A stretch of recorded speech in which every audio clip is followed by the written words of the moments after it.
District to district, moving through the waters to Cayman Bracken, Little Cayman. Your station, your voice. All things Cayman, one radio, many people. This is home. Radio Cayman in the Cayman Islands. For the Record is brought to you by Vamped Motors, the only authorized Ford and Toyota dealership serving the Cayman Islands. Cayman Pharmacy Group, with a location in West Bay and professional pharmacy at CTMH Doctors Hospital. The Cayman Pharmacy Group has a location for you just around the corner. Seaboard Marine, with over 35 shipping ports, find your shipping solution by calling 949-4977 or visit seaboardmarine.com for competitive rates. Coca-Cola, available across the Cayman Islands from Tortuga Distributors. Accept no substitutes. Taste the feeling with Coca-Cola. Brand Source Home Gallery, inspiring luxury. And Fidelity Bank. Fidelity, we're good for you. Also brought to you by Ropers Enterprises, 122 Industrial Way. Products and services for better public health. Green Turtle. Take a ride on the Green Turtle Express today. Download the Green Turtle app, the future of mobile, saving lives today. And the Ministry of Commerce, Planning and Infrastructure. Visit energy.gov.ky/competition to win a home energy makeover worth up to $20,000. This is For the Record with Orrett Connor. Coming to you live from Radio Cayman Studio. For the record. For the record. For the record. Hear from your government officials, independents, and the opposition on issues that matter to you. For the record. Engage in an open dialogue between residents and lawmakers. For the record. For the record. For the record. Informative, impartial, insightful. This is your talk show. 1-800-534-8255. Your calls, your input. This is For the Record. And now, your host, Orrett Connor.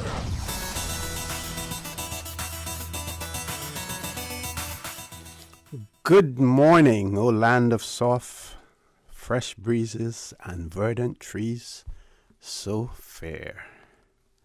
Welcome to For the Record. Today is Monday, the 23rd day of November 2020. I hope and I trust that everyone had a restful, peaceful, although it may have been a partial wet weekend.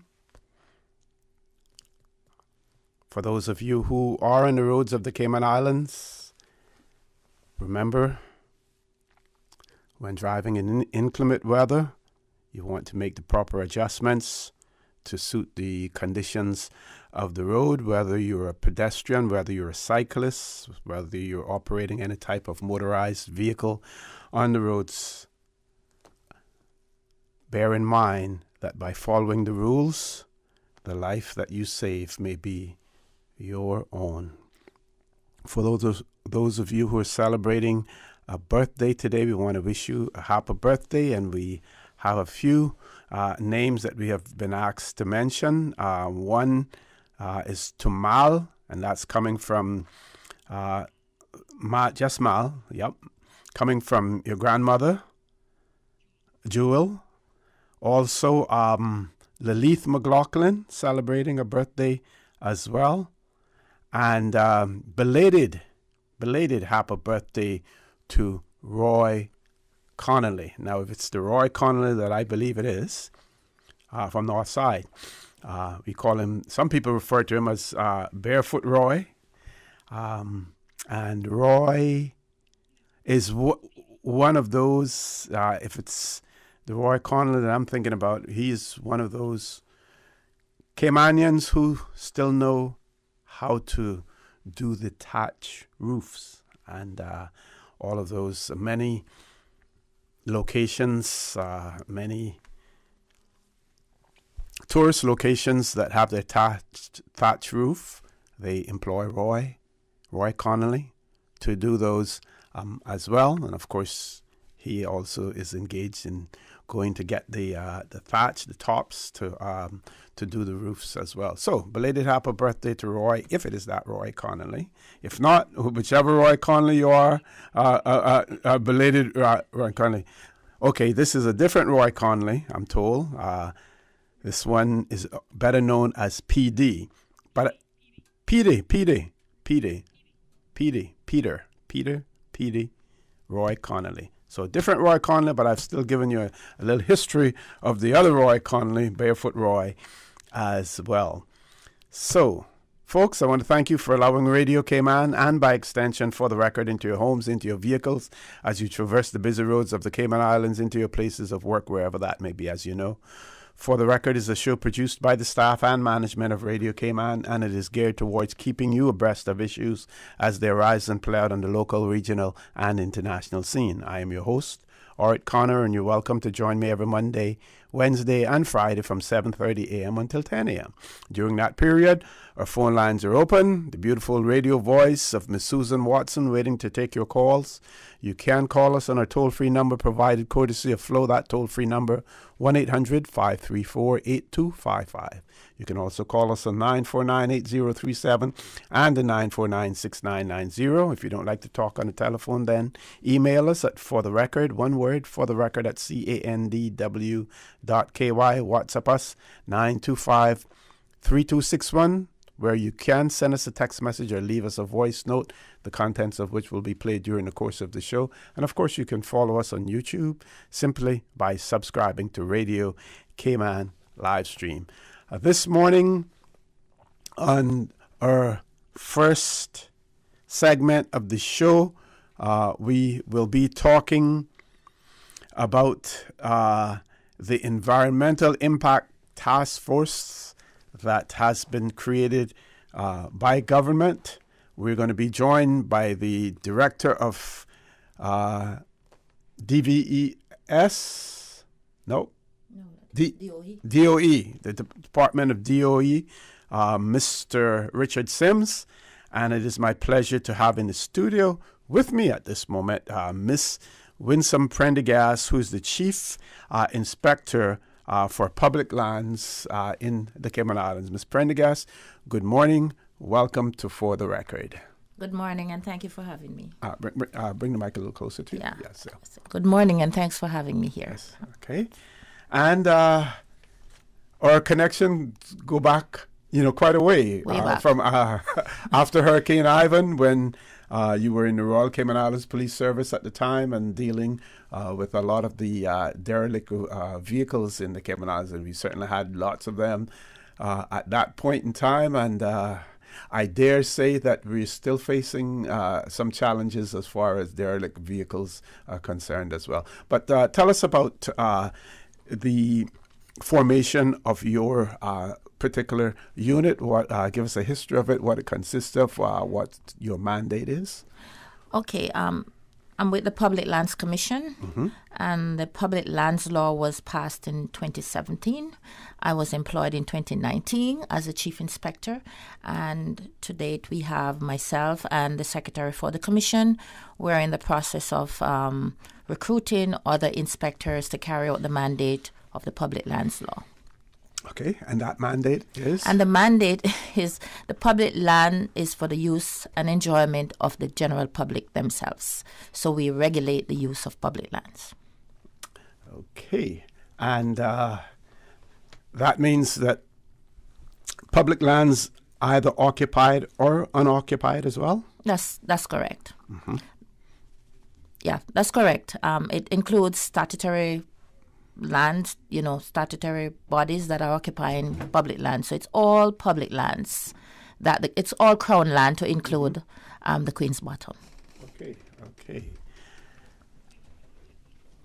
And we're being joined by Mr. Sims. Come right in, Mr. Sims, and grab a seat right there next to the mic. And I'm going to say to you good morning and welcome to For the Record. No stranger to For the Record as well. Mr. Sims, how are you? Good morning, Mr. Connor. Thank you for inviting us here this morning. Appreciate the invitation always to be here to talk about what we do. Okay. And apologies for being late. Cayman traffic. We know how the traffic is. Yeah. and actually I have a solution for the traffic problem that we're having. Okay. But it will cost the government some money. I figured that we should build a bridge in the North Sound from Newlands right in behind Estelita Highway. Yeah. that should cure some of it. And then part two to that now, any persons coming into the country after 2 years before you can actually own a car. You ride the public transport for 2 years before you get it. Exactly, yeah. I think we're simply too liberal about the ownership of cars in the Cayman Islands. But a causeway would be something that I think, would help. Now, the environmental impacts of that would be... Well, that's another subject, another issue. But when you look at realistically, because, what probably contribute to some of the congestion this morning is a new traffic pattern that they have there in the Red Bay roundabout. Yes. And, so the 3 lanes are now open up into the roundabout. So the traffic coming from Prospect side coming in, it's kind of slowing down because people are getting used to it. It's very new. Seems like just from this morning it's to really go into effect. So, it'll take some getting used to, I guess. Yeah, and it'll improve somewhat once that 3rd lane is added. Then on the stretch in front of Hurley's Grand Harbor going all the way down there, because you still end up now with the 3 lanes merging into 2. So we still have a little bottleneck there. So, but as you say, as that opens up, I'm sure we'll see some good progress there. Okay. Let's talk about your work. With the task force as well, and how you've been working hand in glove with each other. Yeah, and one of the things, and I really want to commend the Deputy Governor for having to task us to get together and create this task force. It's been really, really wonderful. Where we have the various departments working together hand in hand to achieve the same goals. And there's some of the responsibilities, as we saw, we put ourselves together, we realized there were some overlaps. And there and where there are overlaps, for example, we'll go into certain areas to serve abatement notices and so on, and you will realize that based on what the abatement is, there are other things. For example, people working operating an illegal garage, for example. Well, we're there to deal with the derelict vehicle side of things. You're finding, well, hold a minute, we have another problem here. There's planning issues. There are Department of Commerce investment issues that we can't deal with at the Department of Environmental Health. So, and there are also lands issues when it comes to Ms. Winsome and her department. So you realize, okay, then, while we're there trying to look at one big problem, I can only deal with one aspect of it. So here are the other departments, when we can work in conjunction with each other, can then and there deal with it all at once. And so we don't have to keep, then you won't get the constant complaint from the public about, well, I called this department and, they're thinking that they call one department and we are it and we are the ones that are responsible for it. Yes. But, but when everybody else can get on board and deal with the one thing, it makes the solution much quicker and appeasing to the public rather than they keep calling over and over and over about the same area, the same issue. So this is an opportunity for all of us to get together as a government entity, working hand in hand to deal with these problems more efficiently. Okay, we're going to take a commercial break. Folks, don't change that dial. Please stay tuned. The conversation with Mr. Richard Sims, who's the Director of Environmental Health here in the Cayman Islands. Also with us is Chief Inspector Ms. Winsome Prendergast, and don't want to confuse her with her role as an inspector in the Royal Cayman Islands Police Service and her role now with the Lands Commission here in the Cayman Islands. That conversation will continue. We know that there are many of you out there who are concerned about derelict vehicles, about the condition of properties, that may be adjoining your property or otherwise. And we will address some of those issues when we return. So please stay tuned. For the record, we'll be back shortly. The Cayman Islands boasts of a long, colorful, and rich history. In tribute to our roots, Radio Cayman, the voice of the Cayman Islands, is pleased to bring you the Historical Vignette Series. Brought to you by Rotary Central. For more than 110 years, Rotary members have used their passion, energy, and intelligence to take action on sustainable projects. The Cayman Islands, He hath founded it upon the seas. At the start of the 20th century, life in the Cayman Islands was without question hard, with little in the way of material comfort. However, this sustenance living was more healthy and self-reliance was strong, and families were closely united. Farming and fishing were key to a family's survival. When it came to meat products, free-running pigs resembling Berkshires of England and chickens were kept, along with hunting wild bird, land crabs, and agouti. However, fish and conch were far more commonplace. When it came to carbohydrate intake, flour and rice were imported and considered a luxury. A more affordable means was to rely on ground provisions, including cassava, potato, corn, beans, squash, yams, cocos, breadfruit, bananas, plantain, coconuts, sugarcane, and various other fruits. Radio Cayman's historical vignettes was brought to you by Rotary Central. For more than 110 years, Rotary members have used their passion, energy, and intelligence to take action on sustainable projects. Rotary Central Music Extravaganza tickets are moving like Blackie's Grape Nut Ice Cream on a sizzling Saturday night in Cayman Brac. Get your tickets now from Rotary Central members, Rotary ticket sellers, online at eventpro.ky, Funky Tangs, Ale Thompson's Home Depot, the bar at Mango Tree Restaurant, Seabird's Bar at Eastern Avenue. In Cayman Brac, Rotary Club of Cayman Brac and Tashara Lewis. Bar Camp on the Run in Red Bay. Gas stations island-wide. Get ready to be a winner. Stand your chance to win $40,000. Second prize, $4,000, 6 $1,000 prizes, and more. Your golden ticket, your golden chance. Rotary Central and the Music Extravaganza 2020. Innovators behind the Rotary Cayman Disaster Fund and the Rotary District 7020 Disaster Fund. Your tickets support over 70 Rotary community projects, making every ticket a winner. Rotary Central, not-for-profit number 232. Your ticket, your chance. Your contribution to a better community through Rotary. Rotary opens opportunity. Stronger, wider, higher, lighter. The all-new Ford Ranger Raptor. Powerfully built with a 2.0 diesel Panther engine and 210 horsepower. Modern with leather interior, an 8-inch touchscreen, Sync 3 technology, and power features. Tough, built to handle the off-road with 4-wheel drive, terrain modes, and 10-speed automatic transmission. Coming early October to Vamped Motors, Walkers Road. To find out more and to test drive the bold new Ford Ranger Raptor, visit Vamped Motors, Walkers Road, or call 949-8288. Fidelity Bank would like to thank all essential workers. We salute your efforts and thank you for the sacrifices you've made to keep us all safe. During these challenging times we're facing, our top priority is the health and safety of the communities we serve. And while it's true that things are changing rapidly every day, one thing that will never change is our commitment to giving you the best and sound financial solutions to help you during and after the coronavirus pandemic. At Fidelity Bank, our focus will always be you. Fidelity, we're good for you. What's that? No sugar, same amazing taste? Coca-Cola Zero Sugar is here to stay. Classic taste, pure satisfaction. Be sure to stop into any Tortuga location and get your own case of Coke Zero. Or grab an ice-cold one straight from the cooler.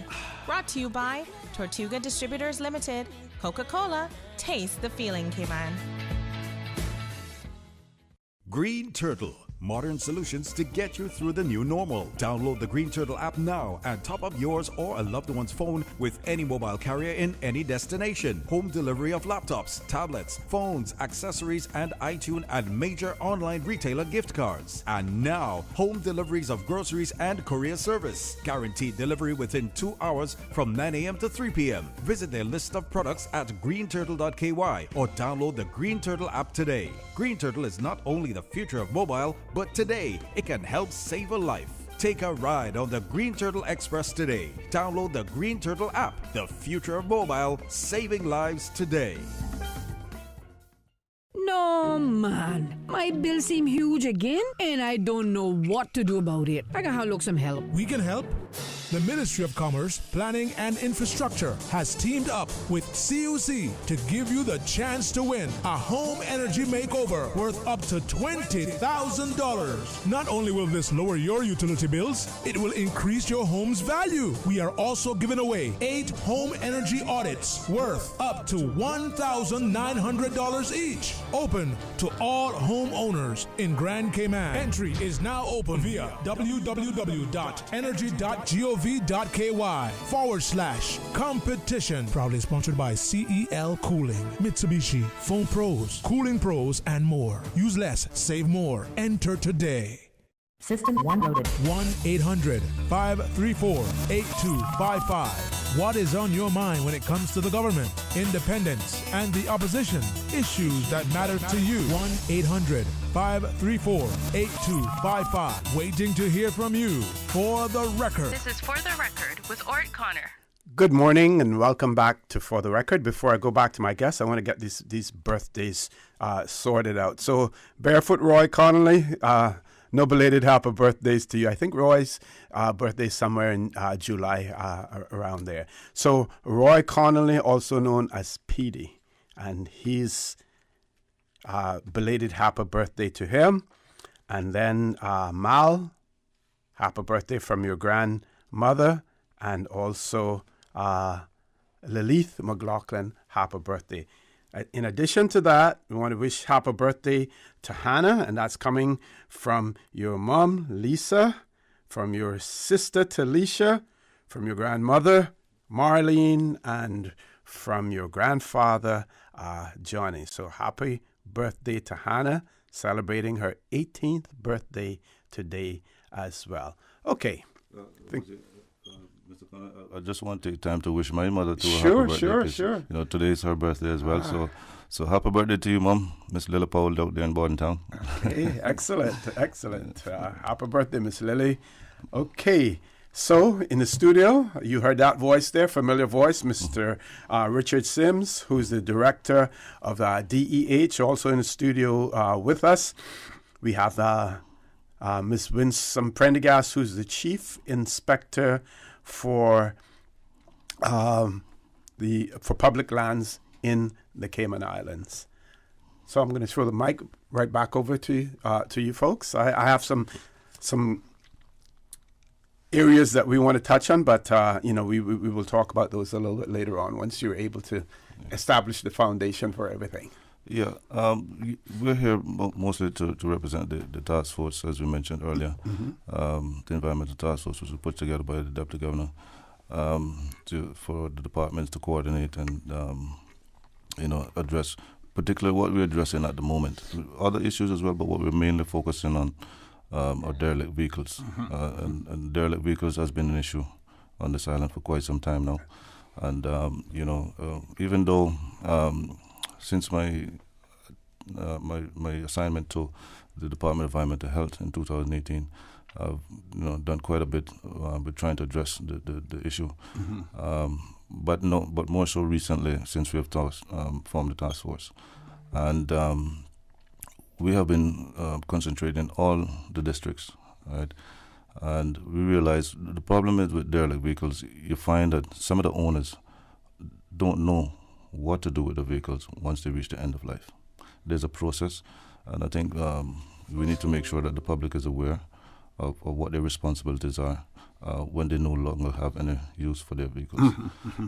Because in some cases what we're finding is that persons who came here on the island on work permit, they will work for a while, 2-3 years maybe in some cases, buy a used car that is several years old, and when they're returning, they just leave the vehicle. Yeah.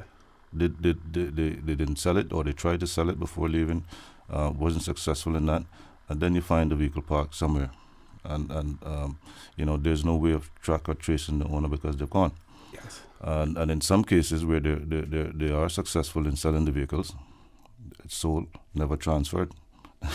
So the person who bought it is stuck with it. They'll leave the island, and then when it's time to get rid of it, they try to sell it to somebody else, but can't transfer it.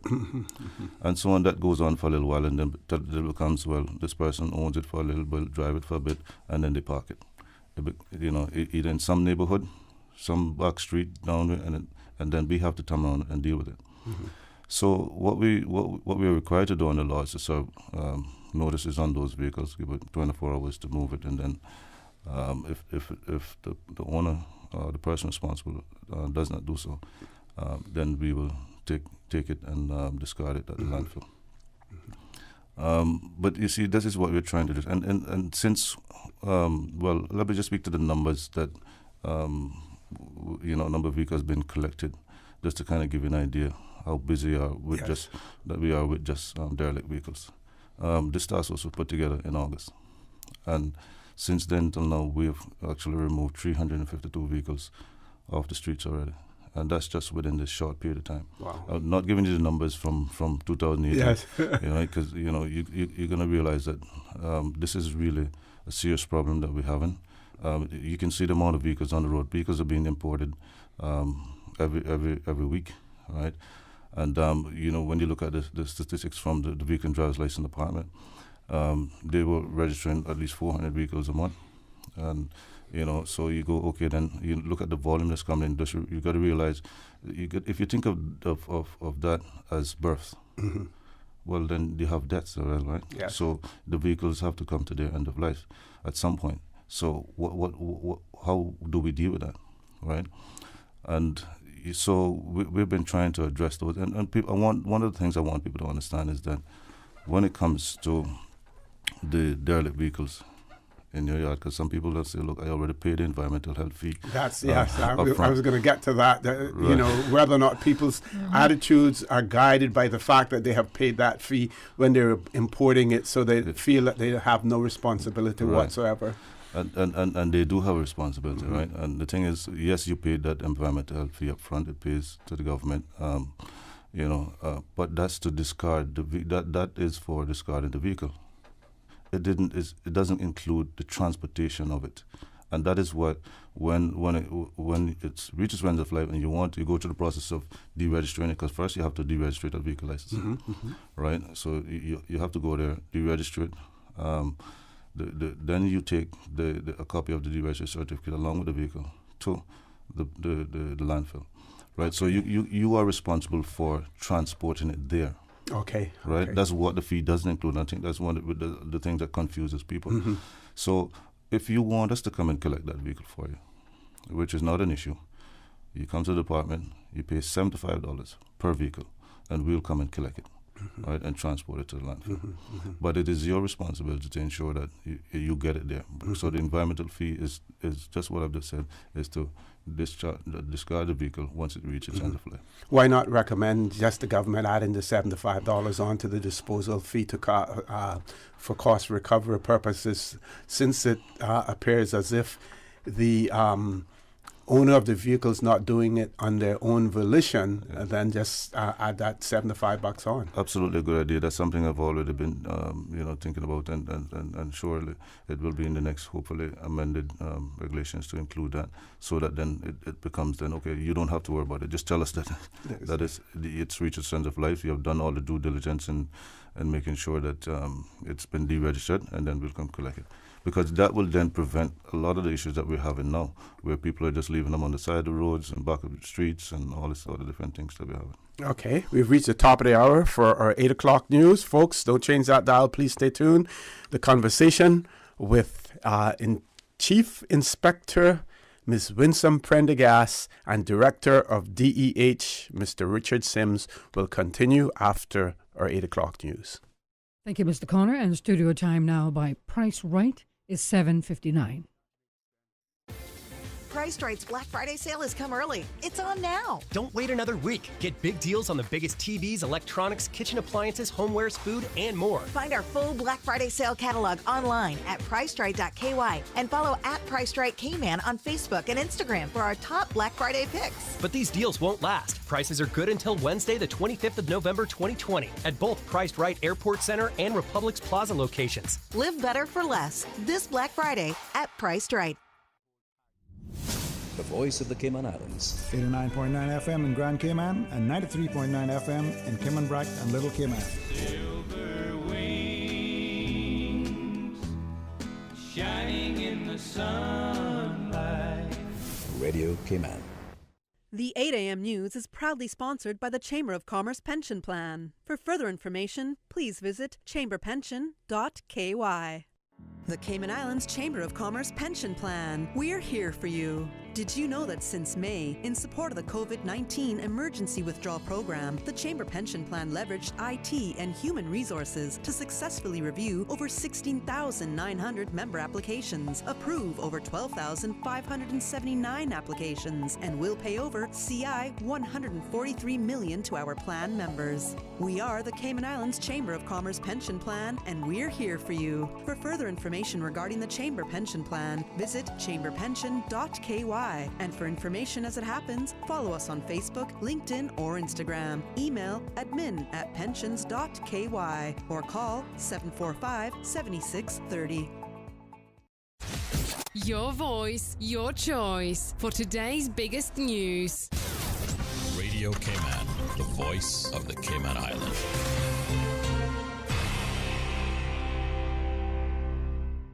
With your latest news, I'm Carsley Fuller. Police are investigating after an alleged breach of isolation protocols by travelers who were quarantining at a home.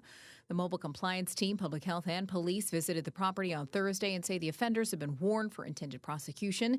Standard protocol is that travelers, along with their households, will either be moved to a government facility or monitored under 24-hour security detail at the traveler's expense. As the travelers in question have not completed their mandatory 14-day isolation period, public health is completing contact tracing out of an abundance of caution, and any residents found to have been in close contact with them will be contacted. This matter is under investigation, and a completed file will be sent to the Office of the Director of Public Prosecutions for a decision.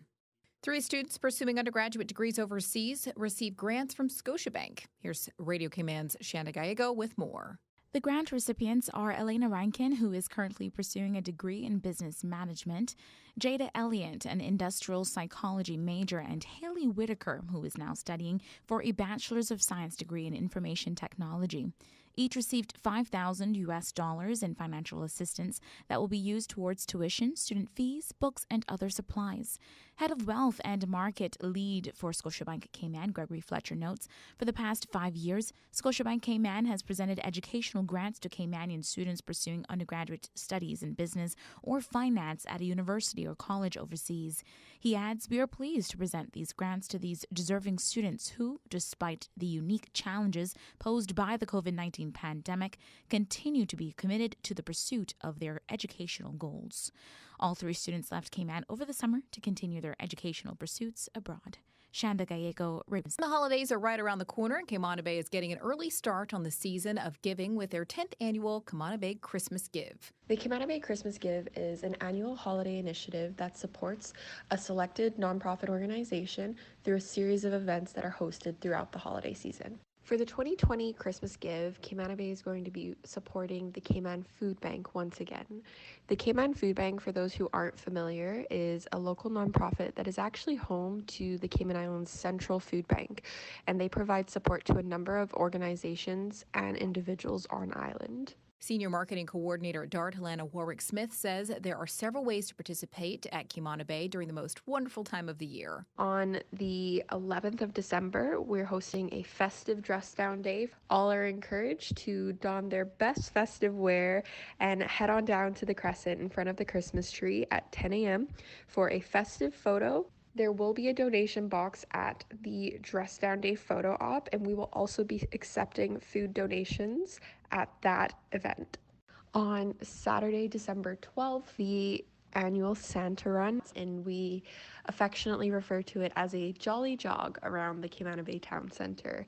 Sometimes Santa even makes an appearance. Non-perishable food donations are also welcome at Kaimana Bay's Visitor Center through the month of December.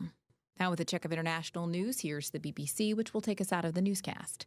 I'm Carsley Fuller from Radio Cayman's newsroom. BBC News with Aaron Safir.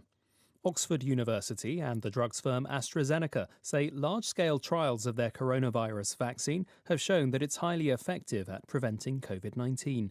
The jab is also cheaper and easier to store and transport than 2 other vaccines developed by Pfizer and Moderna.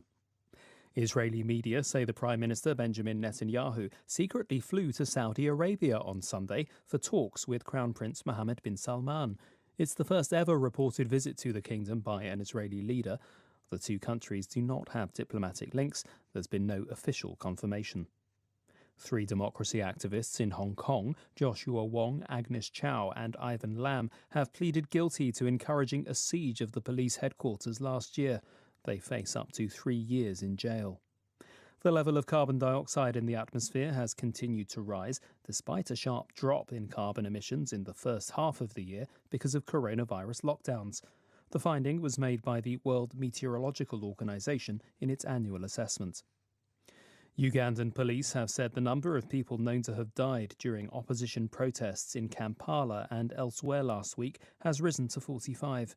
Many were shot dead. Local media quoted security sources as saying that most of the shooting was carried out by gunmen in plain clothes. BBC News.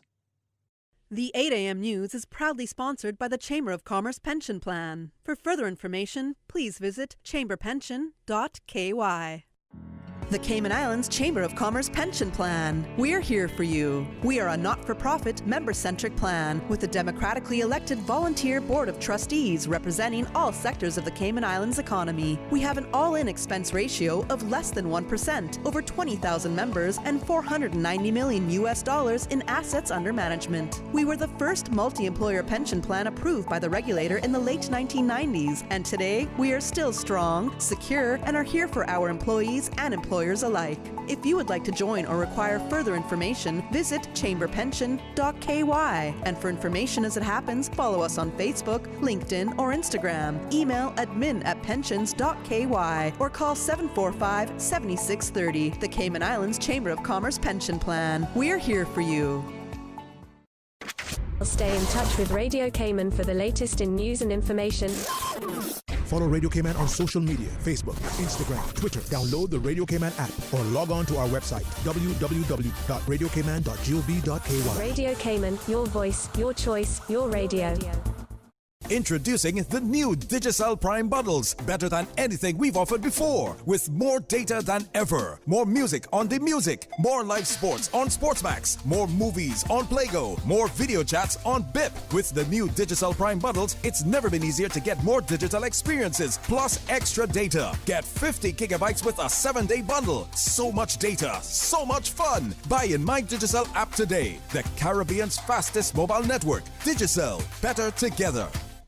Kirk Freeport's Black Friday weekend sale is bigger than ever, with up to 70% off an incredible selection of watches, jewelry, and accessories. Even better, Kirk Freeport is giving extended access to the sale all day Thursday through Monday. Find the sale at Bayshore Mall and Cardinal Avenue, or enjoy late-night shopping at the Strand until 9 p.m. Get unbeatable discounts from brands including Roberto Coin, Swarovski, Bulgari, Masica, Doves, Ippolita, Lagos, Fossil, and many more. Plus, take an additional 10% off all non-branded sale merchandise. It's Black Friday all weekend at Kirk Freeport. Visit kirkfreeport.com for full details. Radio Cayman News. Big story of the week, Tropical Storm Ada and the cleanup to follow. We're very fortunate that it actually moved quite quickly, so it cleared out fairly swiftly. The storm was really surprising. I didn't expect it to be as bad as it was. Witnessed the damages, the uprooted trees, leaves and debris littered the streets. Our neighbors actually experienced water inside their homes. Radio Cayman, your voice, your choice for today's biggest news. As the community continues to take precautions from COVID-19, it is important to stay prepared for other disasters now that we're in the hurricane season. Here are some post-hurricane safety tips from the Department of Environmental Health. Some tinned food items may still be safe for consumption after contact with floodwater. However, tins must then be immersed in a solution made of 2 tablespoons of chlorine bleach per gallon of water for 10 minutes. Ensure that containers are air-dried before opening. For full guidance on post-hurricane safety tips, visit www.deh.gov.ky. During these unprecedented times, Radio Cayman, the voice of the Cayman Islands, is pleased to bring you the Cayman Strong Series. The Cayman Strong Series is brought to you by Encourse Cayman. Visit encourse.ky to view a full list of wellness services and their qualified team. Encourse Cayman, health, wellness, and happiness.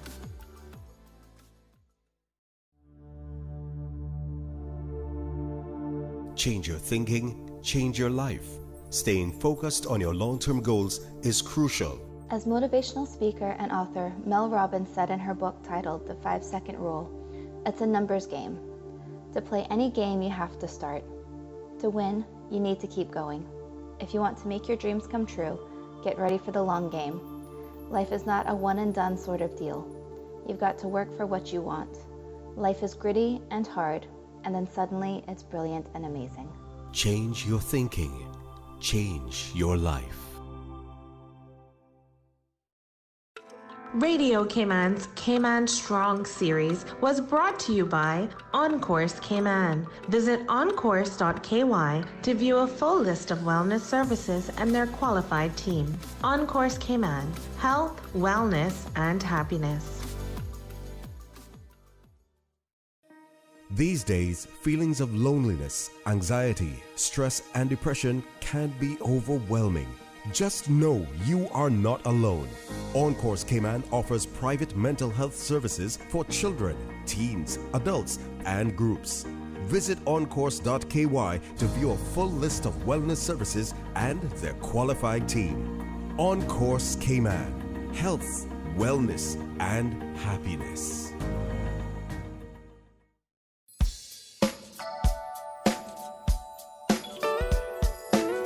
Good morning. Let's take a look at the latest weather report. Current temperature is 79 degrees. Relative humidity is 92%.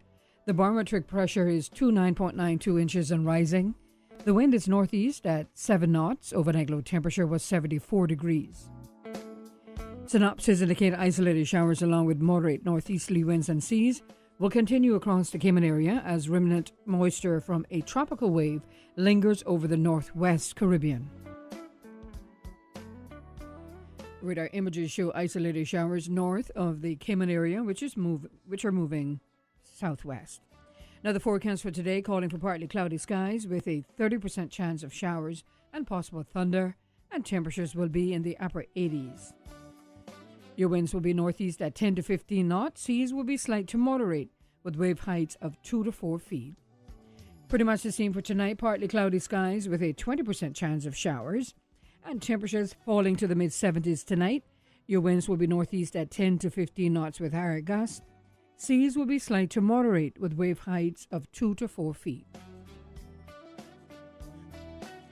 Low tide will be this afternoon at 5 minutes past 12. And a high tide this evening at a minute after 6. The sun will set this evening at 5:44 and will rise tomorrow morning at 6:39. And the outlook is calling for fresh northeasterly winds and rough seas from Tuesday afternoon as a high-pressure system builds over the eastern United States.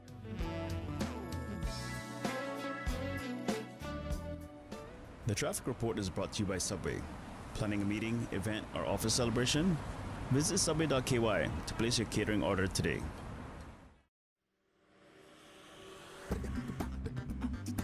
Good morning once again. Let's take a look at what's happening on our roads. The rain is coming down on the West Bay area, especially on the West Bay Road, so please drive with extra care. Traffic moving on moderately in both directions, especially from the Ritz. And looking to the east on the Linford-Pearson Highway, traffic is busy. We expect some delays and a lot of patience needed as you make your way to Georgetown. Coming off of the Linford-Pearson Highway on Agnes Way, traffic also busy. And steady traffic on Cool Road, some sections busy. On Huldah Avenue, traffic is steady. And Compass Way, traffic flowing moderately, as well as on Godfrey Nixon Way and Eastern Avenue. And busy traffic if you're heading to town on the Esterly Tibbetts Highway. That's the very latest on your traffic. Join us again at about 10 minutes after 12 for another look at traffic. At Subway, we want to express our sincere appreciation for your support this year. We're still here because of you. Because you took care of us during a difficult time, let us take care of you and your family this holiday season. It's been a stressful year. You don't need the stress of planning big holiday dinners or parties. Just give us a call. We'll make it easy and work with you to plan your special occasion. Enjoy our catering, boxes, gift certificates, and of course, our delicious cookies and new flavors. We thank you for supporting local. Subway, eat fresh. The traffic report is brought to you by Subway. Planning a meeting, event, or office celebration? Visit subway.ky to place your catering order today. Do you remember when 2020 was great? I don't think it was... 2020 vision, not the year. Right. Make 2020 great again with Optical Outlook, the new West Bay store now open. With their designer frames and sunglasses, eye health has never looked so good. Call 746-2020 and book your eye exam today at Caymanian Village and now at Jake Scott Plaza in West Bay, offering premier eye care in Cayman for over 30 years. Come see the difference with Optical Outlook. That thing we've been saying for 64 years, ignore it. Eat the KFC wings, drink the KFC gravy, fill up on fries. Just please forget the thing we normally suggest. You know, that thing you used to do with your tongue after finishing a delicious piece of our KFC chicken. We get it. It's not easy. There's a reason why it's been our slogan for over half a century. But the world's drastically changed of late, and as soon as we can embrace the change, the sooner we can all get back to doing what we do best. KFC. It's good. Your Radio Cayman 6 p.m. news, Monday through Friday, is brought to you by Logic. Your life connected. If you enjoyed The Honeymoon Over, you're going to love the sequel, Fat Chats. Once again, the Harco Theatre will be coming live and direct into your homes and vehicles. As the Cayman National Cultural Foundation, CNCF performs Fat Chats on Radio Cayman. You can join us right here on Radio Cayman every Wednesday night at 7:30 p.m. Starting November the 18th until December 23rd. We will have a repeat of each week's episode airing every Saturday at 6:45 p.m. beginning on November 21st and ending on December 26th. Don't miss it.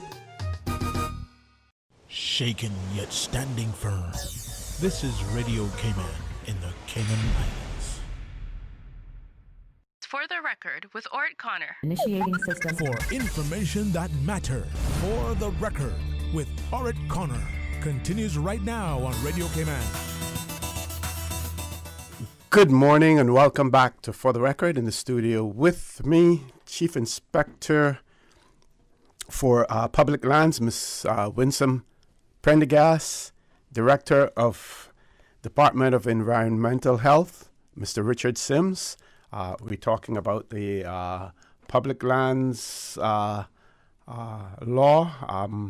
talking about the removal of derelict vehicles. Some of the other topics that we're going to touch on also is how does a person get the obtain authority for the legal use of public lands.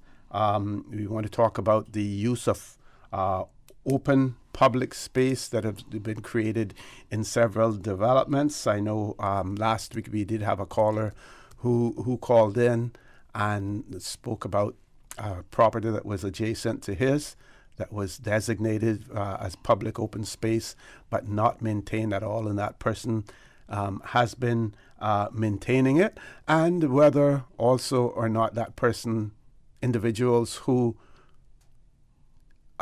establish the fact that they have maintained public lands, whether or not there is a right to quiet possession, of that property as well. So those are some of the other topics that we want to talk about, but we're still talking about the removal of derelict vehicles. And I know that just a few weeks ago, Ms. Prendergast, there was a press release that was issued in relation to this topic as well. You want to tell us about that? Yes. As we have seen, there is a lot of instances where people, unknown or known persons, just set up business or set up shops on public lands, which the law says, Section 14 of the Public Lands Law says, the public areas of public land are open for use by all members of the public. So not just one person. So we call that illegal use because there is no permission. Some of them will say that, yes, we get permission from certain people. Won't call any name, maybe they're politicians or whatever. But it's a process in place. And if someone wants to use land that is owned by the Crown for a particular use to benefit themselves or to benefit maybe charitable event or something like that, the process is to apply to the Public Lands Commission. Okay. As it relates to that. I know there are certain processes that we need to follow, which is involved in the public lands regulations, which is yet to come into force. I think that is almost there.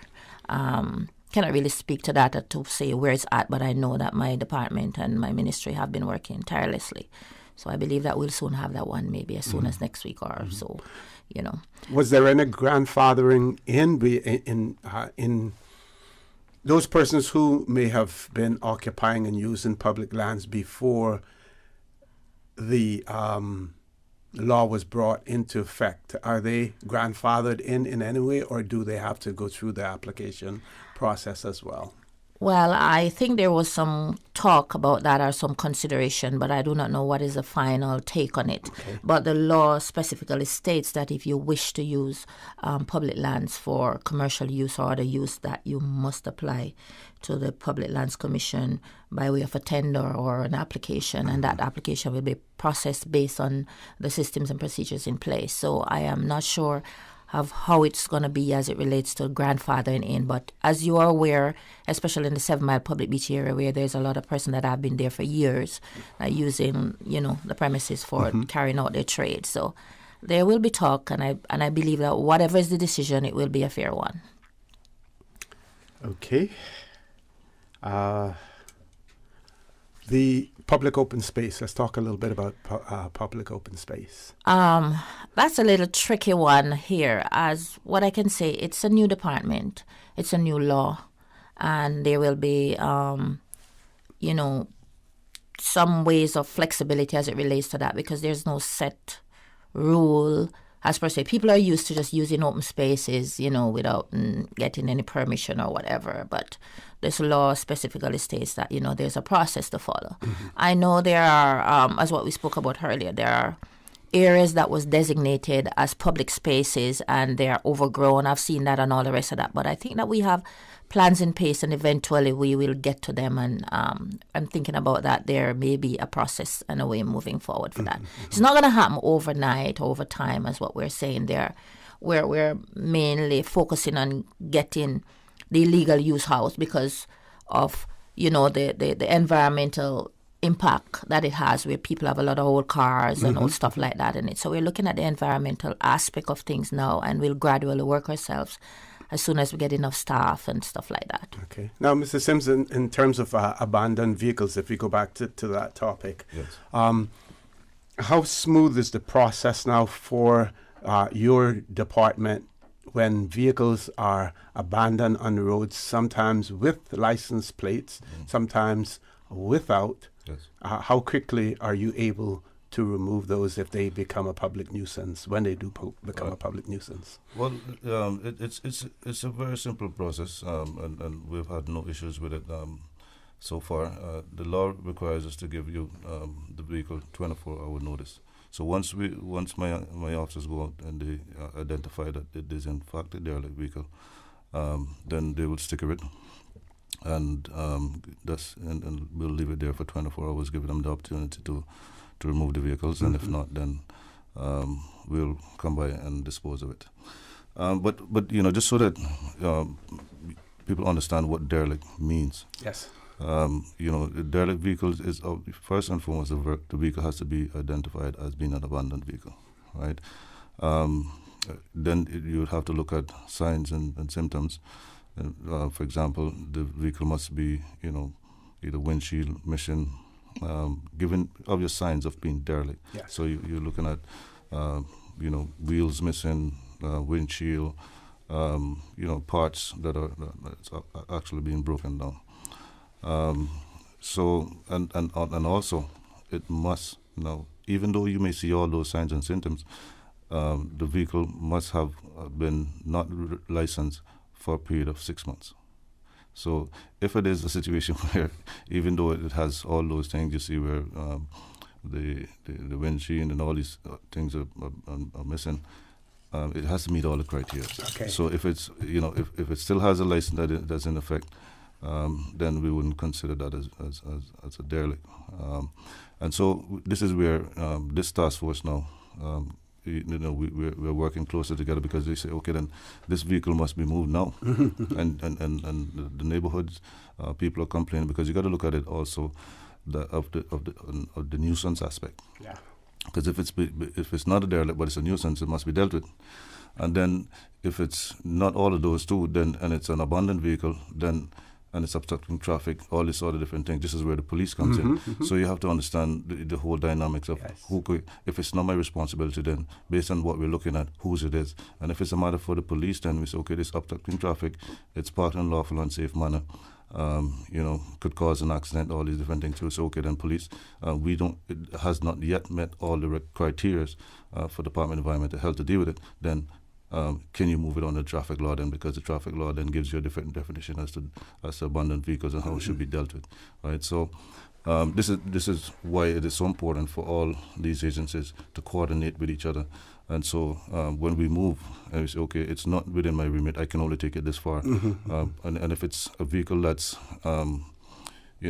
being worked on in a place where requires commercial license, for example, to be at, then you realize, okay, planning department, here you go, because we now have an issue of use of lands. Yes. The way how this land is being used is for commercial purposes, but it's not zoned such. So, that's why, when you look at this task force, when you look at how we do deal with things, and we are able to deal with it more efficiently, so something can be done, one way or the other. Okay, let's talk about the removal of vehicles then. And as a former inspector or chief inspector in the Royal Cayman Islands Police Service, does the police department have the ability to tow vehicles? I mean, at one point in time they had tow trucks. Now we know in other jurisdictions sometimes the state will license tow trucks to remove vehicles, especially on highways where they become not only a public nuisance, but where they may endanger the welfare of others. If there's an accident, for it to be removed immediately.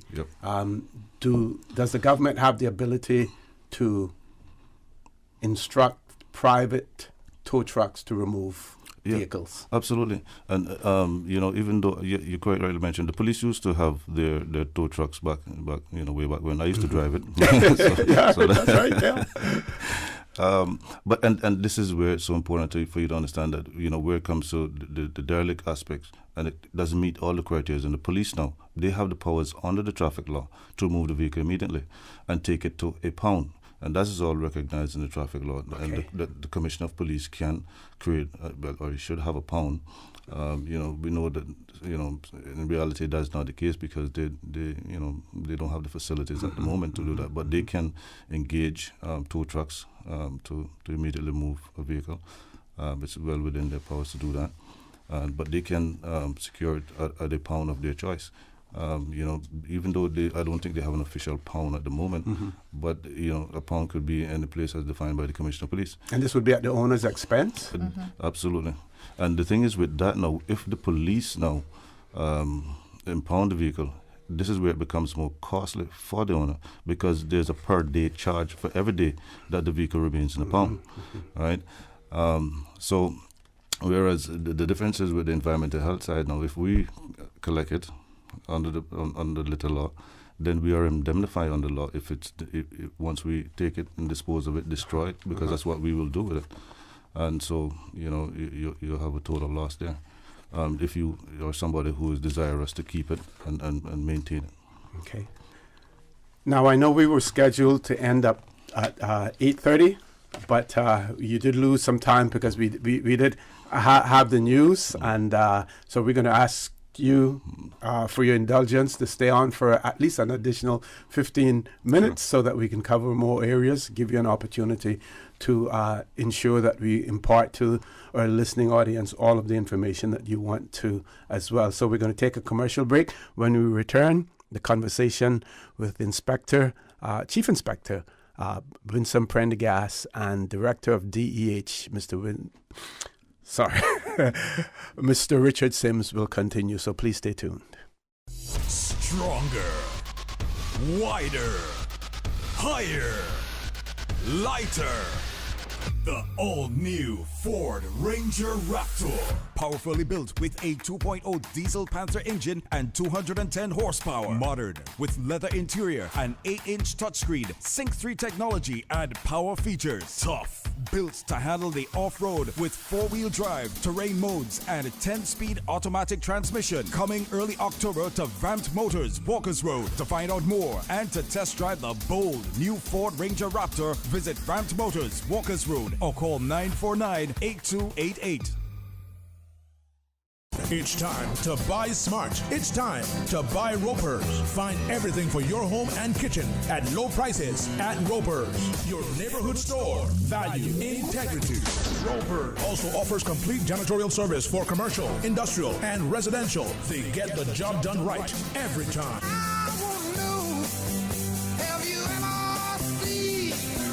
122 Industrial Way, 949-2511, or email janitorial@ropers.ky. Clean up your spending with Ropers and stay prepared. 949-2511. Ropers, providing products and services for better public health. You know you've dreamed of that Mercedes, the smooth leather, the style. Ooh la la! With the Lions Club of Grand Cayman Benzarama. Now is your chance to make that dream come through. Get your ticket for the Benzarama fundraiser at Lorna's Gas Station in Budden Town, West Bay Esso, Funky Tangs, Reflections, and South Coast Bar and Grill. As well at Event Pro. The Lions Club of Grand Cayman Benzarama fundraiser supports site screening, Christmas deliveries, restoration, and social services. The Benzarama drawing will take place December 5th. All Benzarama tickets bought earlier this year are still valid. Hi, I'm remodeling our bathroom. I have a few questions. Sure. What are some ideas to make my bathroom feel larger? How do I know if I'm picking the right vanity? How do I choose a new toilet or a new countertop? Also, the lighting is terrible. Can I put a window or a skylight? And do I really need an exhaust fan? You've come to the right place. At Brand Source, we custom design kitchen and baths, and our talented design team can help answer your questions. Whether you're looking for a modern, functional family bathroom or a luxurious personal retreat, we'll help create that beautiful space that makes your home yours. And if you're in a rush for a new look and have a limited budget, our ready-to-install bathroom vanities, built with solid wood and countertops of the finest materials, are a quick and easy remodeling solution. For the very best in custom-designed kitchens and baths, visit Brand Source Home Gallery on Dorsey Drive, Industrial Park, Cayman's Kitchen and Bath Center. Oh, Cayman moon. The voice of the Cayman Islands, Radio Cayman. Shining down from above. We love our listeners. Radio Cayman in the Cayman Islands. System 1 loaded. 1-800-534-8255. What is on your mind when it comes to the government, independence, and the opposition? Issues that matter to you. 1-800-534-8255. Waiting to hear from you. For the record. This is For the Record with Orrett Connor. Good morning and welcome back to For the Record. In the studio with me, Chief Inspector Winsome Prendergast. She is with the Public Lands Inspectorate and Director of Environmental Health Department, Mr. Richard Sims. We're talking about the use of public lands and also talking about the vehicle problem in the Cayman Islands, derelict vehicle disposal, proper disposal of vehicles. But we also, before they leave, we're going to ask Mr. Richard Sims to talk about the bulk waste pickup that is taking place in the Cayman Islands. It takes place every year, November and December, part of the government's response and assistance in having people remove bulk waste from their property. And based on the press releases that went out and everything, you certainly made it quite clear what constitutes, bulk waste as opposed to construction material and other things as well. Over to you, Mr. Sims. Yes. Thank you, Mr. Connor. the issue of bulk waste, this is something that we want to make sure people understand what it is that we're actually going to be taking up.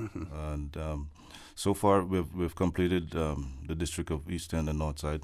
We removed quite a bit of bulk waste from those two districts last week, and then this week now we're concentrating on Bordentown. So Bordentown starts today through till the 5th of December.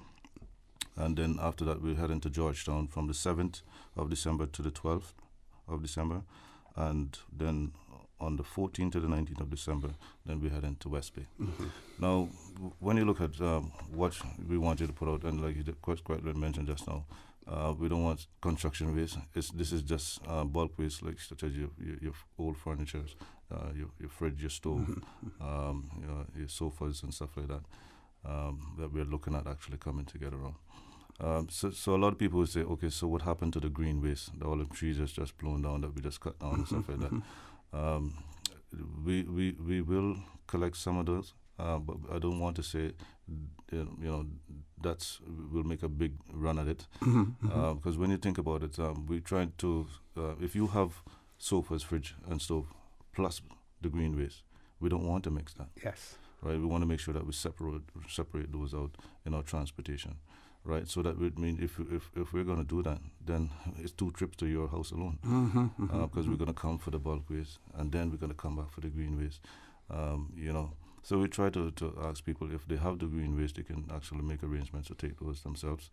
And some people ask me, what about the car? If a car is included, no, because I was speaking to you earlier about we having this task force now to focus on derelict vehicles, which is a separate operation. So we don't want to include that in the bulk waste run. If you do have derelict vehicles that you want to get rid of at your residence, it's going to cost you $75 per vehicle, and that you will have to make arrangements through the department, and we'll schedule them by appointments and collect them. Okay. Can we talk a little bit about the services that you offer as well in terms of those persons who want to rent skiffs? If they have other material that is not included in. Yeah, if you definitely have like construction waste that you want to remove and stuff like that, then you can obviously rent scripts from us, and they cost $100 during the week, $150 on the weekends. So once you come in the department, you make arrangements. We'll drop off one for you, and you can actually load that. And even if people have to find themselves after the bulk waste, that if we particularly those, for example, in East End and North Side, that we've completed that, and you realize that you didn't put it out before, and unfortunately we won't be coming back to do this cleanup. But if you want to rent a skip afterwards to get rid of your stuff, we'll certainly provide those services. Okay. Right. So I want to encourage people. One of the things I'm also looking at, maybe, possibly shifting the bulk waste collection from November to December and move it to May and June next year. One of the reasons for that is because, our hurricane season starts the 1st of June. So if we are to get a bit of your bulk stuff that can blow around and before the hurricane season starts, then I'm thinking that would be better for us, rather than December and November each year. I mean, I know some people say, well, traditionally what they've done is try to clean up the place for Christmas, so that's they take advantage of But that's something that's concerning, because you have to look at the safety aspect of we've seen what happened to the trees when a tropical storm blow around. So you can think about all of the bulk waste that people have in the back of their yards and stuff like that. They can blow over to their neighbors and destroy properties. And while I mentioned that there just now, one of the things I want to also have people understand as relates to the trees now, since I just mentioned that under the public health law, if you have overgrown trees on your property, you're committing an offense.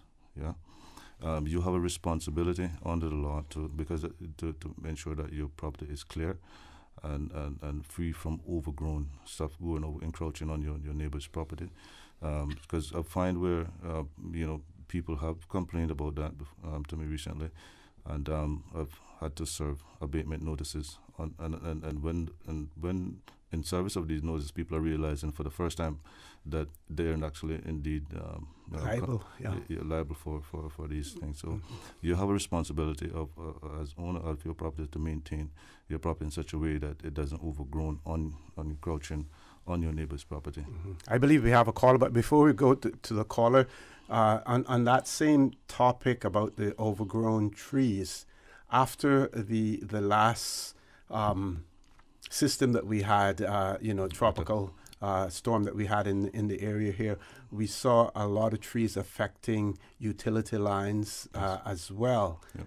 And does the same apply for those properties where their trees are near to? It shouldn't be left to the utilities company to have to keep those clear. There's a public responsibility as well. Absolutely, yeah, they have a responsibility, and so a lot of people tend to forget that. Because you see the tree growing, but it is your responsibility to make sure that they're free from all these lines and all that. But now the thing is they've left them in such a way that it gets to the point where it's dangerous for them to address. Yes. So which means they have to contact the utilities company, and for them to and I'm sure the utilities companies in some cases are not doing that for free, right? But yeah, we have a responsibility under the law to make sure that we maintain our properties. Okay, let's grab the caller. Caller, good morning. Welcome to For the Record. Good morning, Mr. O'Connor. Good morning, sir. And good morning to your guests. Good morning, sir. Good morning. I have a question. I've noticed a lot of boats, big boats, in people's yards that are up on blocks being repaired. And from what we saw happen in Hurricane Ivan, especially in the yacht club area with those boats, is it lawful for these people to have these boats in their yard for such a long period of time, especially during hurricane season? And it's not only dangerous for them themselves in their homes, but it could be very dangerous for their neighbors to have a boat the size of the boats that I see people have in their yards to drop on someone's roof. And I've noticed this in a lot of people's yards around the island. And I don't know if it's against the law, but it should be against the law because it's very dangerous, and if it is against the law, it doesn't seem as though the law is taking it as serious as they should. Thank you. Thank you very much, caller. And I'll just add, we have one more offline or off-air question as well, and it has to do with trees that form a part of the landmark of Cayman and may also be deemed as an endangered species, like the cotton tree that is on Crew Road, near to the Cotton Club, that has been there for hundreds of years as well. Okay, so two questions there: the boats and the yeah. Let me answer the last one first. In relation to, I mean, obviously there are trees that are protected on the law, and if it's a protected tree, we'll try our best not to make people cut those down, because they are protected under the law. So where there's a tree that is protected under the law, we'll make sure that people, you can trim them, yes, but in terms of total destruction, that's a different case. Now, in relation to the boats, there's no law that I'm aware of that doesn't allow people to keep boats in their yards. Regardless, I mean, I know sometimes they could be unsightly to some neighbors because their neighbor have a big boat, but it is what it is in terms of that. Now, here's where we can get involved, and if a boat or vehicle is becoming a nuisance in the property. For example, if it's run down, broken down, it's been there for years and causing a nuisance in terms of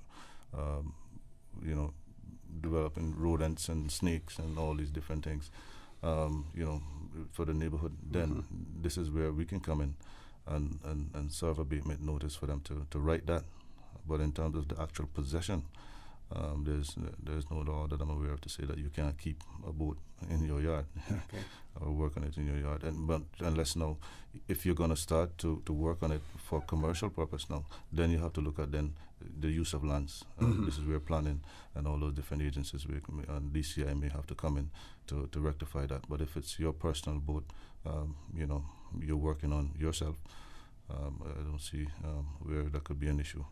Okay. Now we're going to hold you for another 15 minutes until 9 o'clock. I'll keep pushing the time because I want to give you an opportunity for some closing comments as well. And we also had someone who wrote in and said, I hear your guests mentioning trees growing by power lines and light poles that owners can be responsible for.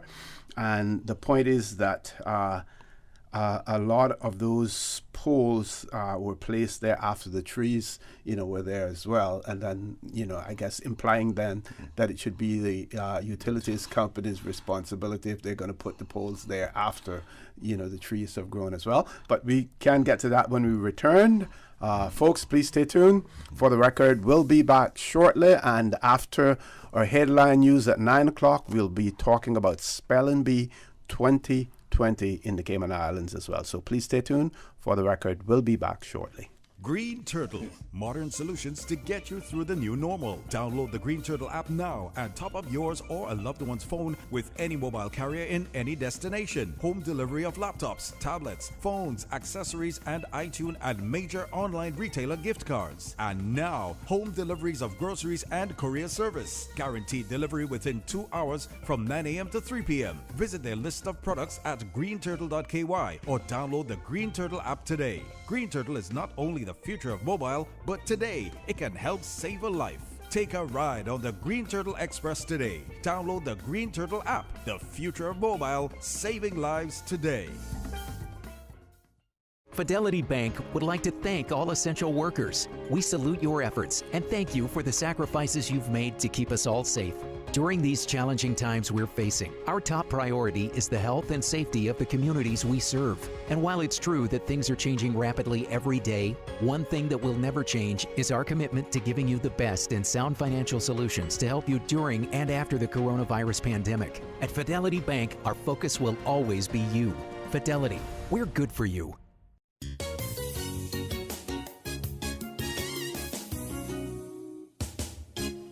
The Paramount Carpet pre-Christmas blowout sale is back. Monday, November 23rd through Saturday, November 28th.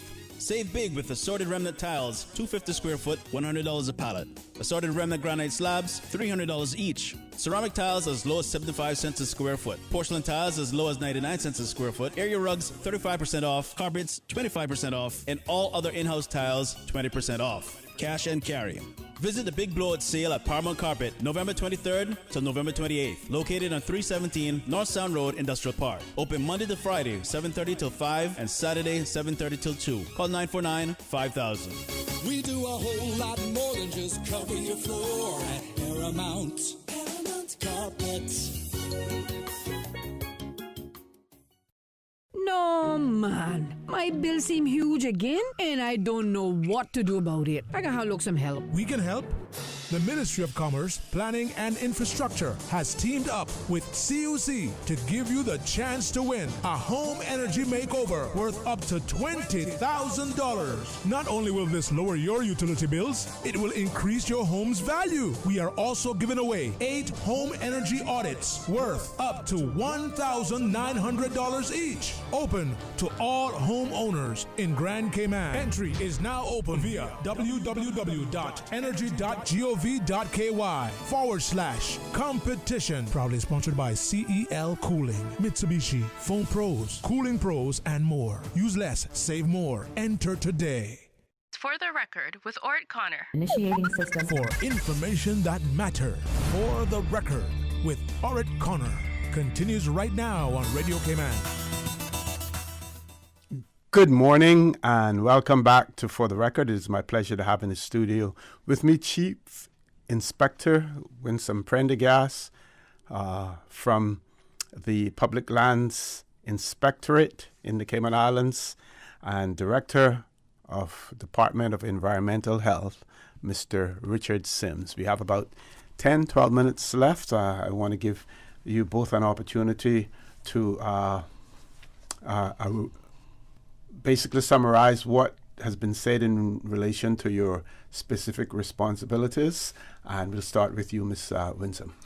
Okay, as I said before, I'm the Chief Inspector of Public Lands. We regulate the use of all public lands.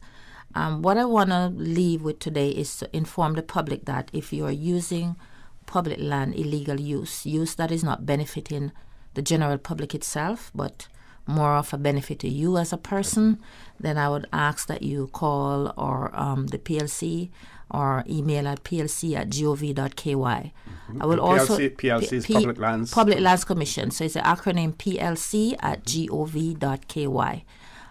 That is in relation to land use. If you're not sure, just send us an email. We'll get back to you in a jiffy. I also want to inform the public, for those persons who are operating mechanics, garages, illegal storage of vehicles, or personal property on Crown land, to please remove them immediately. We're on a roll to get these land cleared and secured for the general use and enjoyment of the public. We'll have some more press releases and notices in the public for specific use. I would also like to mention 3 specific locations at the end of Liberty Lane in Georgetown. A lot of derelict vehicle. DEH has just helped us to clear a whole lot of derelict vehicles there that was harboring rats, roaches, rodents, all kind of stuff there. There's also this location on Webb Road. A lot of vehicles there. Do not know who owns them. Have them there. They are disabled vehicles, derelict vehicles. I'm asking the owners to please remove them. Another area is Rockwell Road. There's an illegal garage that is being operated and people been dumping. Richard have cleared that land so many times, and each time you clear it, they're putting more vehicles on it. We're on a roll to move every vehicle from that property that is not supposed to be there, and we'll be taking them to the dump, basically. So please remove the vehicle and we'll be securing the property. So I'm asking you, if you're in doubt, please to call 916-0729 or email plc@gov.ky. Thank you. Okay. Mr. Sims. Yes, sir. Thank you for having us again, Mr. Connor. It's always a pleasure to be here and inform the public as to what are our roles and responsibilities, and as well as their responsibilities under law. And we're here to talk about derelict vehicles. Just to remind the public what a derelict vehicle is. It's a vehicle that's considered to be abandoned in terms of being defaced by way of missing parts, windscreen, tires, and other accessories, and has not been licensed for less than 6 months. And just to remind the public of the process, you want to get rid of your vehicle when it reaches ends of life. The first thing you got to do is visit the vehicle and driver's license department, deregister the vehicle. Right? Once you have terminated the vehicle registration, it is then your responsibility to ensure that it gets to the landfill. You can do that 2 ways. Make arrangements to do it yourself. You can either tow it or have a tow company collect it for you, take it to the landfill, or you can hire the Department of Environmental Health for a fee of $75 for the transportation of it to the landfill. And, if you're going to do those things, we want to make sure that you present the termination certificate from the vehicle and driver's license, because we want to make sure that it is indeed terminated. Yes. Because once we take possession of it to destroy it, then we communicate back to the vehicle license department confirming that the vehicle they have taken off the register has been disposed of. So, there's a process there. So that's the whole process for dealing with a derelict vehicle in a simple form. Now, if it's a case where we have to get involved and give notice to the vehicle, once it meets all the criteria of being a derelict, then we will sticker it, given 24 hours notice, and you have 24 hours to move it. If you move it and secure it in a safe place within that 24 hours, that's fine, because then you can carry on with whatever repairs that you have set out to do previously. Yes. But if not, and you fail to comply with the notice, then we'll send our grab truck around for it. And once we take possession and dispose of it, then we will notify the Department of Vehicle and Driver's License to take it off their register. Okay. So we want to make sure that we work hand in hand with the public. If you see derelict vehicles in your neighborhoods, make sure you notify us. You can send an email to the DEH customer service. It's DEH customer service at gov.ky. You send us an email, and we'll make sure that all these things are taken care of. So it's all about proactive partnership with the public and the other agencies that are tasked with this task force to look after derelict vehicles. And so far, so good. The partnership with the respective agencies have been working, and it was good coordination. Like you say, with Miss Winsome here and her team been doing a wonderful job, because now people understand what public land uses are and what it means, and what they can and can't do on public lands. And if you want to use public lands, there's a process for it, And so, by us all working together, we get to understand how we can advise the public too, instead of them calling around to different persons. You can make a one-stop inquiry, because if you come to DH and you say, okay, tell me what are the processes for public lands use if this happens, then I can say, okay, all right, you need to speak to Ms. Winsome, you need to make this application, so on, so on, so on. And if you're using a property for commercial purpose, then I can give you advice on that, because we're all sitting around the same table looking at the same issues. Whereas previously the departments were operating in silos. You do your role and that's it, and I do my role and that's it. But now, with all of us, this task force coming together, everybody get to understand appreciate each responsibility, and we can be more effective in this respect. People always complain about the right hand not knowing what the left hand is doing. Now they're working in tandem. Absolutely. Yes. Now, one of our writers also was curious about the vegetative matter that is being picked up, whether or not it will be mulched and may be made available to the public. Yeah, I get a lot of query about that, because a lot of people wonder what we do with it. Yes. We do have our equipment that processes those green wastes, and turn it into mulch. And we've had farmers, matter of fact, come to us and say, "Can I get some?" And I say, "Look, as long as you have a truck and you want equipment to come and collect it, because what we're not going to do is deliver it for you. You want it, we have no issues with you coming and get some of it and recycle it. That's not a problem. But if it's not collected, what we do with it is we turn and mix it back into the waste and use it as compact, as cover. So they're not going unused. We're recycling it somehow. So, but if persons are encouraged, are interested in some of the mulch, absolutely, we have no problems with them coming down and get some. Now this message, this one actually has to do with the BRAC, and I'm not sure whose responsibility this falls under, but a person has written and said, please ask your guests what about the grown hedge by a marketplace.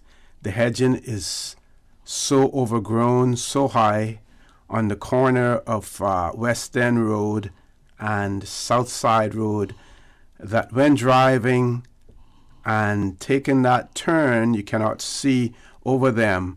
And right next to the South Side Road, it's a pedestrian walkway to the CNB Bank. It's an accident just waiting to happen. This is in the BRAC, and we've basically spoken, more about Grand Cayman in the than in the BRAC. Anything we want to address as far as the sister islands are concerned? Well, the thing is, the public health law is for the Cayman Islands, including Cayman BRAC. That is something I can probably task Ms. Eki, who's doing a wonderful job for us in Cayman BRAC. Okay. She's the environmental health officer on the BRAC. I can task her to look into that to see how best we can address that issue at the marketplace. Right. And I also always want to take an opportunity also to shout out my staff. Sure.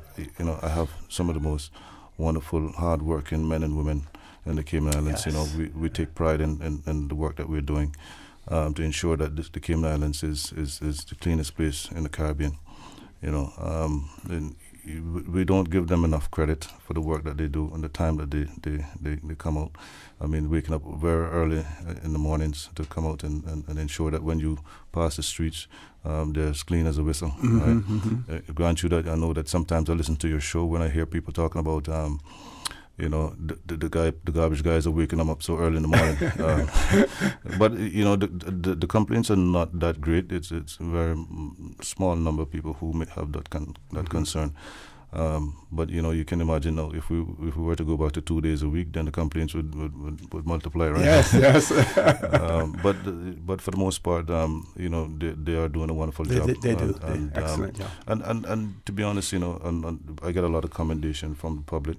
I appreciate the work that these men and women do, and they do a wonderful work, and I appreciate every single one of them. Yes. And and it's all teamwork, and they understand the importance of their contribution, and so that is something that I'm really grateful for, to be working with such wonderful people who understand and appreciate their contributions to these islands. Okay, well, thank you all very much. Thanks for coming in as well. All the best for the holidays when they come, folks. Please stay tuned. Headline News. When we return, we will be talking about Spelling Bee 2020 in the Cayman Islands, so please stay tuned.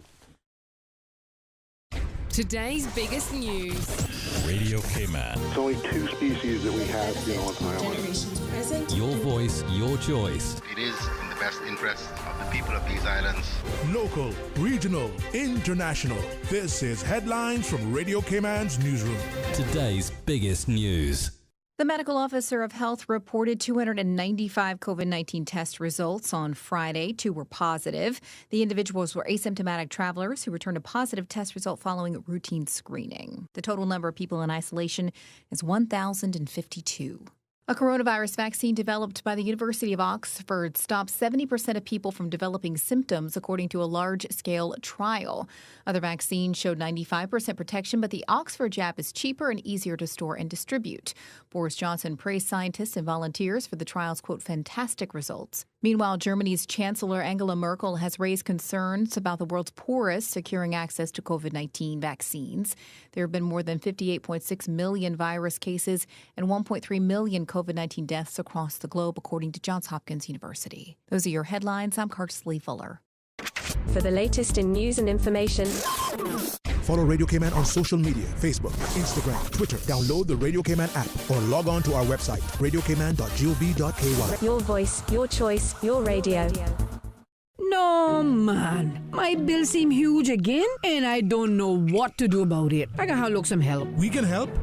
The Ministry of Commerce, Planning and Infrastructure has teamed up with CUC to give you the chance to win a home energy makeover worth up to $20,000. Not only will this lower your utility bills, it will increase your home's value. We are also giving away 8 home energy audits worth up to $1,900 each. Open to all homeowners in Grand Cayman. Entry is now open via www.energy.gov.ky/competition. Proudly sponsored by CEL Cooling, Mitsubishi, Phone Pros, Cooling Pros, and more. Use less, save more. Enter today.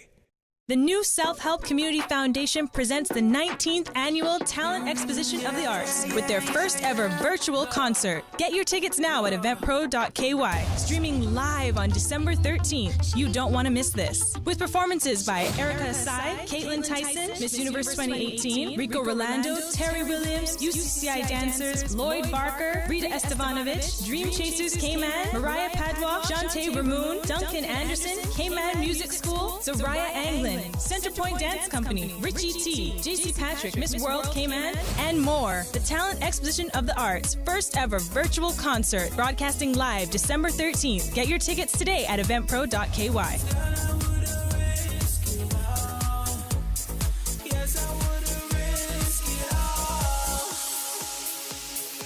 For the record, with Orrett Connor. Initiating system. For information that matters. For the record, with Orrett Connor. Continues right now on Radio Cayman.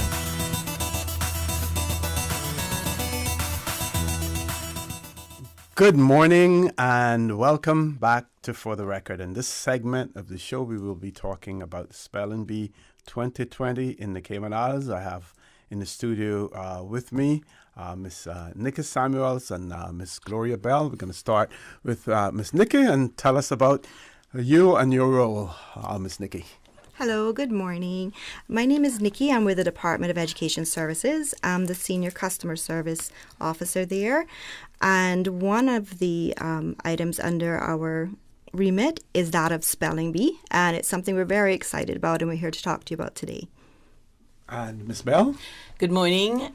My name is Gloria Bell. I am now serving as the Acting Customer Service Manager at the Department of Education Services. And as Ms. Nikki says, we're here to talk about the Spelling Bee. In my role, we do a lot of the department activities, and Spelling Bee is one of those things. Okay, so tell us about Spelling Bee 2020. Okay, during the month of November, we usually host both the primary national spelling bee competitions as well as the secondary national spelling bee competitions. However, this year, as a result of COVID-19, we would not be hosting our primaries because sponsors globally are not supporting any activities that will call for public, participation. As a result, our primary spelling bee has been cancelled for this year. However, our Lions Club, they still wanted to go ahead and do the spelling bee, so we'll be hosting our secondary school spelling bee on Wednesday the 25th at the Lions Clubhouse from 11 a.m. in the morning. We currently have 5 schools participating. Previously we had 6, but 1 dropped out. So we have 5 schools participating. And what we did this year is that we sort of amended the rules to try to encourage social distancing. So we had them do 2 persons, 2 participants. So I think this year we have it's a mixed year of 2 and 3. Some schools send 3 participants, some schools send 2. So I think we have a total of 18 students participating. Nikki? Go ahead. Yes, and we're also excited that this year, because it's actually sponsored by the Lions Club of Grand Cayman, it's their 37th annual Spelling Bee, 22 years with the department, that they partnered with us at the department. And one of their own lions, Lion Nicholas DaCosta, will be the spellmaster this year. So in his heyday, he was actually the primary and secondary champion. So we're very excited to see that element come into the Spelling Bee competition, where you have someone that's gone through it, that's going to be standing in front of them as a way of encouraging the spellers this year as well. Okay. Now, Ms. Bell, can we go back over those the dates? And do we have various rounds of spelling as well? No, it's just a spell-off. Just one spell-off. So it's just on Wednesday. Just on Wednesday. On 25th at the Lions Center in their little hall at the side. That's where we'll be hosting it. Okay. Yeah. Now, you mentioned Nicholas DaCosta, and my whole studying and looking over old Caymanian newspapers, it seems as if in the early 60s, the mid-60s, Cayman Brac dominated when it came to the spelling bee.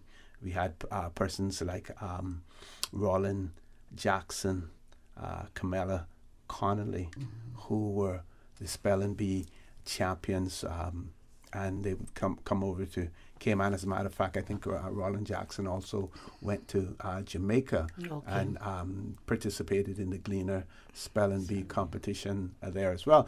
Now, and also with that, we see Jamaica has been, quite active. Now, when we compare the population of Jamaica, 3-point-something million, as opposed to Cayman Islands, our inflated number of 6 to 5,000, because I don't believe we have 6 to 5,000 here. But they have done well on the international stage, especially the Scripps spelling bee competition that is held in the United States, as well. Do we strive to get to that level at some point in time as well? All right, before we get to Scripps, I just want to endorse what you said. In my 22 years of participating in Spelling Bee, Cayman Brac has really dominated. Yes. And I mean, I can call like Colin, Nyack, Nicholas, and quite a few others, who have really been the go-getters and really taking number one role. And in terms of script, I'll pass on to Nikki, because Nikki has that vision that we are going to go on the international stage. Yes. And that's the plan. So, Nikki, can you speak to that? Yes, I do. So Scripps is like the creme de la creme for spellers. It's something that we are really working very hard to get towards. Now, it requires a couple of phases to be done. And so we're actively in communication with our sponsors in order to get there. And as you can appreciate, this was coming off of the last year. This was something we were really pushing going into this year and hopefully into next year, because our children would have to graduate through the Gleaner process and into the Scripps, because it's completely different ideology going into that level of competition. So, but as you can appreciate, COVID happened. And our communications with Scripps has sort of slowed down a bit, because they at this time said they're not in a position to take on any additional persons at this time. So, but it is something that we're working towards, and everyone is excited about, and an active conversation is happening. Okay. That's the plan. Go ahead, Ms. Gloria. I also want to say, a big thank you to Lions. I must say the partnership has worked well, because what happens, they play an active role in the competition. We have them not only sponsoring, but they are there judging, helping us with the prizes. We have our SSIUs at the department who assist us with the scoring, as well as even timekeeping and refereeing. So it's a true partnership between both entities. Also, I want to also say what I noticed too, a lot of the kids who have participated in Spelling Bee, it has helped to build their confidence. I kind of track them throughout their school career. And, with the Spelling Bee, especially if they have become winners, they move on to junior achievement, they move on to debating club, they move on to lots of other activities where they actually improve their speaking skills and their confidence. So I would encourage, any child who is interested, or encourage all schools to continue to have their children participate in these competitions. It doesn't only give a trophy to the school, but it helps to build the skills of the children. And when I look at the national curriculum that we have introduced, we introduced a new national curriculum last year. I was happy to see spelling being reintroduced formally on the curriculum. Excellent. Right? And when you look at kids moving from primary into secondary, they still need to have those spelling skills, because it helps with their vocabulary, it helps with their writing skills. Yes. So it's not just a competition, but it's a way of improving your academia, as you move on from primary into secondary, into tertiary. Now, and how has technology impacted this whole desire for persons to spell? Because you can now just simply Google it and find out, or do a spell check on your on your computer or whatever. Even though you're doing a spell check, you still have to have a knowledge of the context. Yes. So if you don't have that knowledge of the context, and so you're still going to get it wrong. And then in today's day and age, I know in some countries we're doing exams on computer, but most exams are being handwritten. So even though prior to examinations, you have the facility of doing spell check, when it comes to exam, you still have to have knowledge of the correct spelling of the word. So I think in the long run, it serves you in good stead to be able to master those spelling skills that will carry you through life. Okay. Now, you mentioned the role of the schools in this. Can we talk a little bit about the role of parents and guardians in assisting and encouraging the younger ones, as far as spelling is concerned? People complain about so many things we are doing in the schools, because, we are responsible for a lot of DES events, and we have a lot going on. Spelling Bee, we have KPMG, you have Brain Bowl. What again we have? We have inter-primary competitions. NCFA. NCFA, it's just one after the other, okay?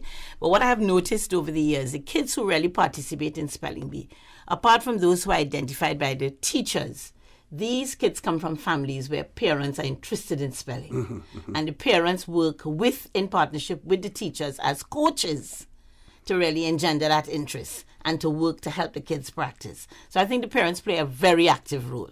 And even at the competitions, we see how the parents are so competitive because, I mean, if they feel that their child has spelled the word, and, sometimes you're up there and you hear differently when you're in the audience. So when they would come and they would challenge. So parents really, they're into the spelling, and those are the ones whose kids really do well. Okay, and we really appreciate the support we get from them. Okay, we're going to take a commercial break. When we return, the conversation with Miss Gloria Bell, who is the acting custom service manager at the Department of Education Services, and Miss Nikki Samuels, who is the senior customer service officer at the Department of Education Services as well. So please stay tuned. For the record, we'll be back shortly. Fidelity Bank would like to thank all essential workers. We salute your efforts and thank you for the sacrifices you've made to keep us all safe. During these challenging times we're facing, our top priority is the health and safety of the communities we serve. And while it's true that things are changing rapidly every day, one thing that will never change is our commitment to giving you the best in sound financial solutions to help you during and after the coronavirus pandemic. At Fidelity Bank, our focus will always be you. Fidelity, we're good for you. Honey, our fridge has stopped working again. Everything in the freezer is melting. We need to get this repaired right away. I'm calling Brand Source Service. When you need the very best appliance service, call Brand Source Service at 623-5000. Offering service and installation of all brands and models of appliances. Brand Source Service is Cayman's source for appliance parts and repairs, with qualified and experienced technicians and the island's largest stock of appliance parts. Brand Source Service will have your repair completed in a flash. So, whatever the problem is, call the experts at 623-5000. Brand Source Service, Dorsey Drive, Industrial Park. Telephone 623-5000.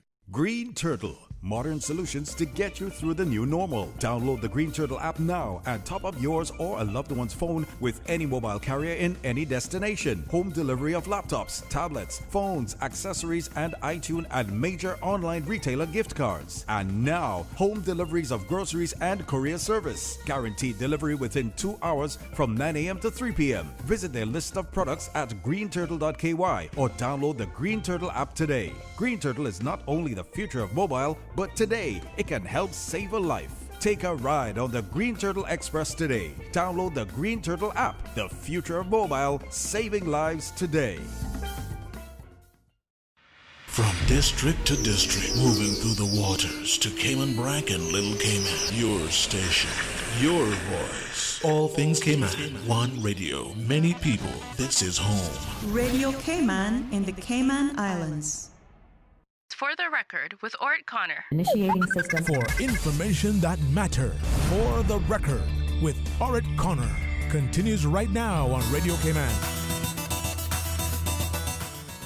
Good morning, and welcome back to For the Record. We're talking about Spelling Bee 2020 in the Cayman Islands. That conversation is taking place with Miss Gloria Bell, who's the acting customer service manager at the Department of Education Services. Also with us, Ms. Nikki Samuels, who is the Senior Customer Service Officer at the Department of Education Services. And of course, Ms. Bell, you pointed out that COVID-19 has changed things in the Cayman Islands as far as Spelling Bee is concerned. So again, I'm going to get you to repeat some of the things that you said earlier in terms of the format and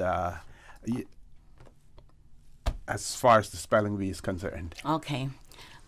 In order to accommodate the social distancing and the other precautions that were required for COVID-19, we did amend the rules, and we just had 2 participants taking part. However, only 5 of our schools registered for the competition this year.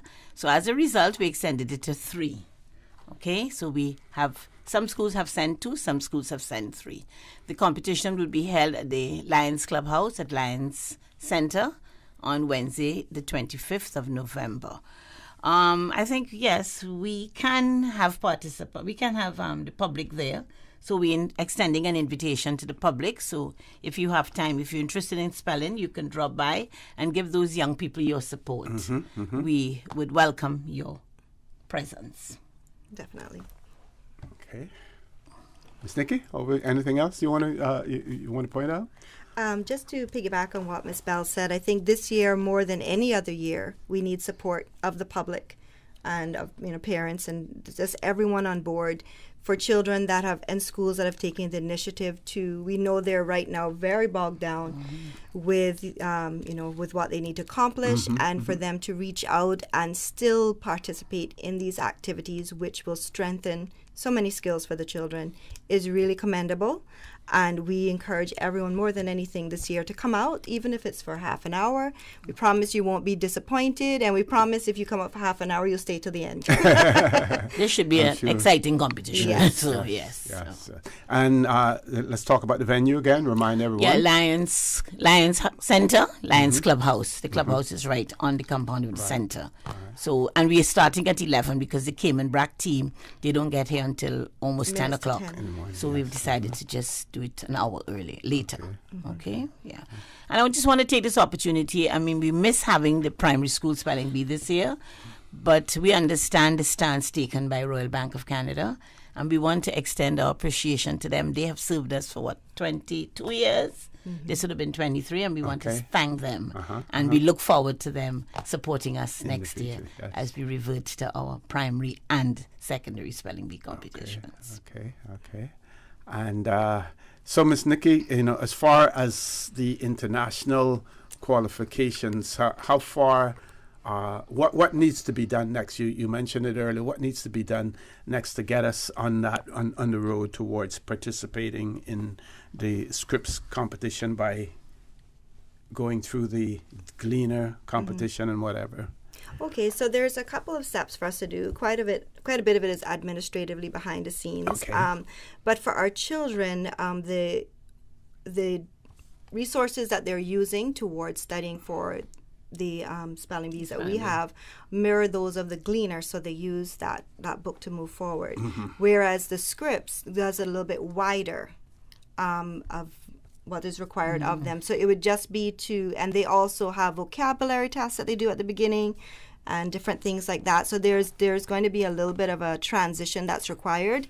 And so once we move forward with it, it won't be right away. It would be training our children locally to do those steps and then move forward. But the idea is that we will become a member, and so that as some of our children might be able to go and actually participate by being in the audience and watching the spelling bee, because it is an incredible event, and the way that it's viewed is put on ESPN, which is a sports channel, so it gives an idea of how they push that forward. And as you can appreciate, this year there was not a Scripps competition because of what's happening, but they have.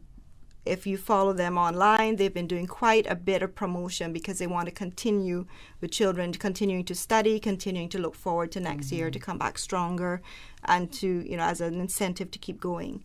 But we are excited to move in this direction. It is the next logical step for us. Our children are incredible, and we think they all have the potential to move forward. Opportunity.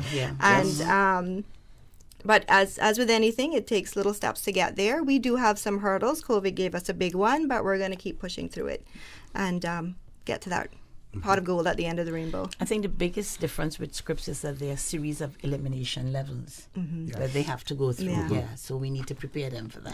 Because with our spelling bee, it's just a one-off.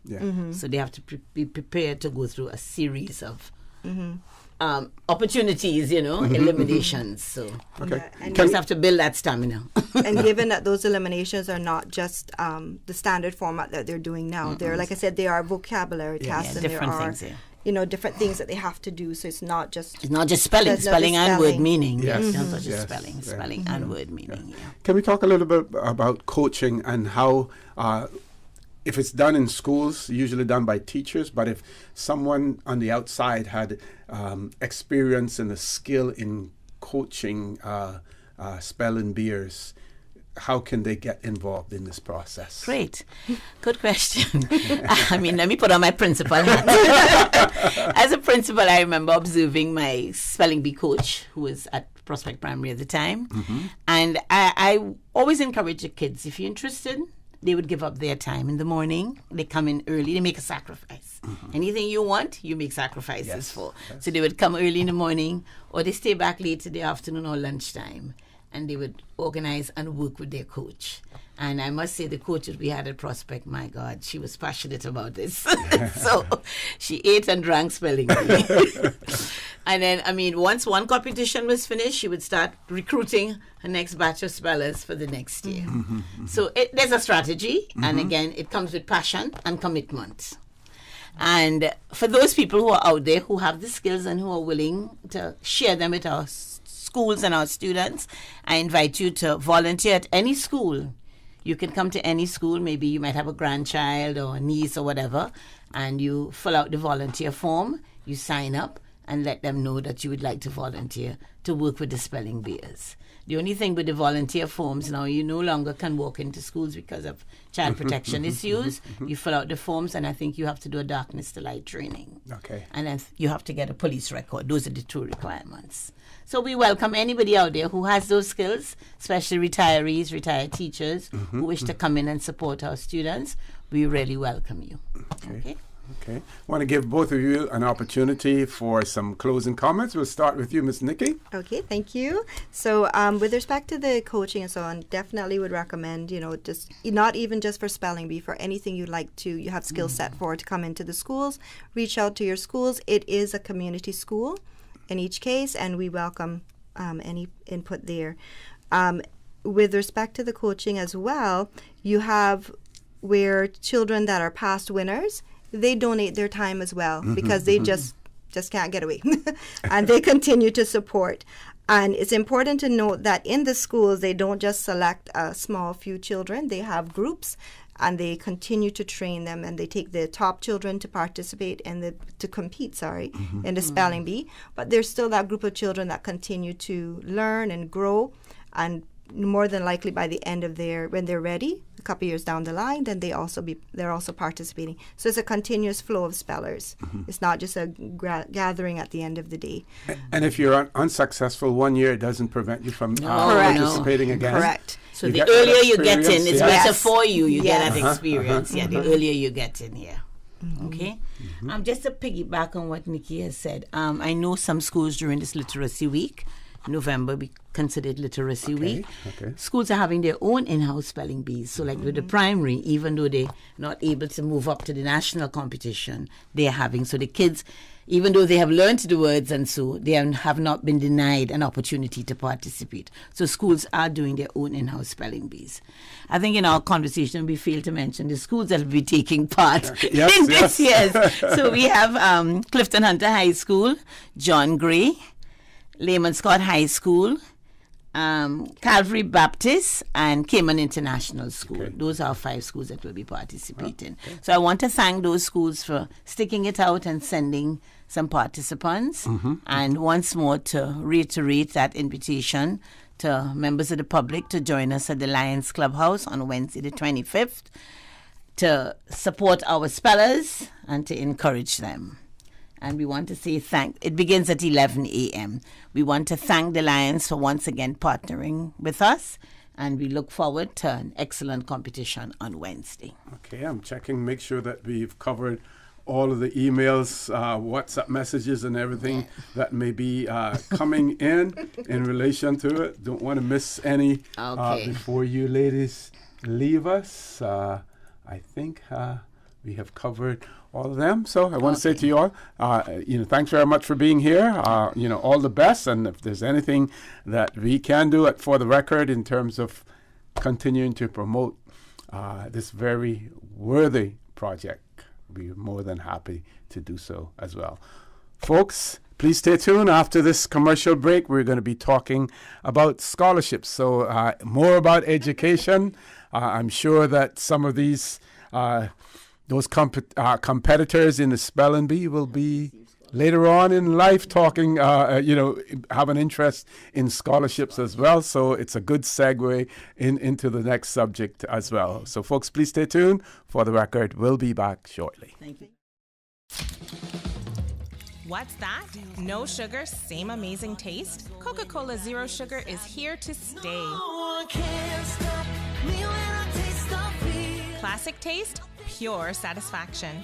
Be sure to stop into any Tortuga location and get your own case of Coke Zero.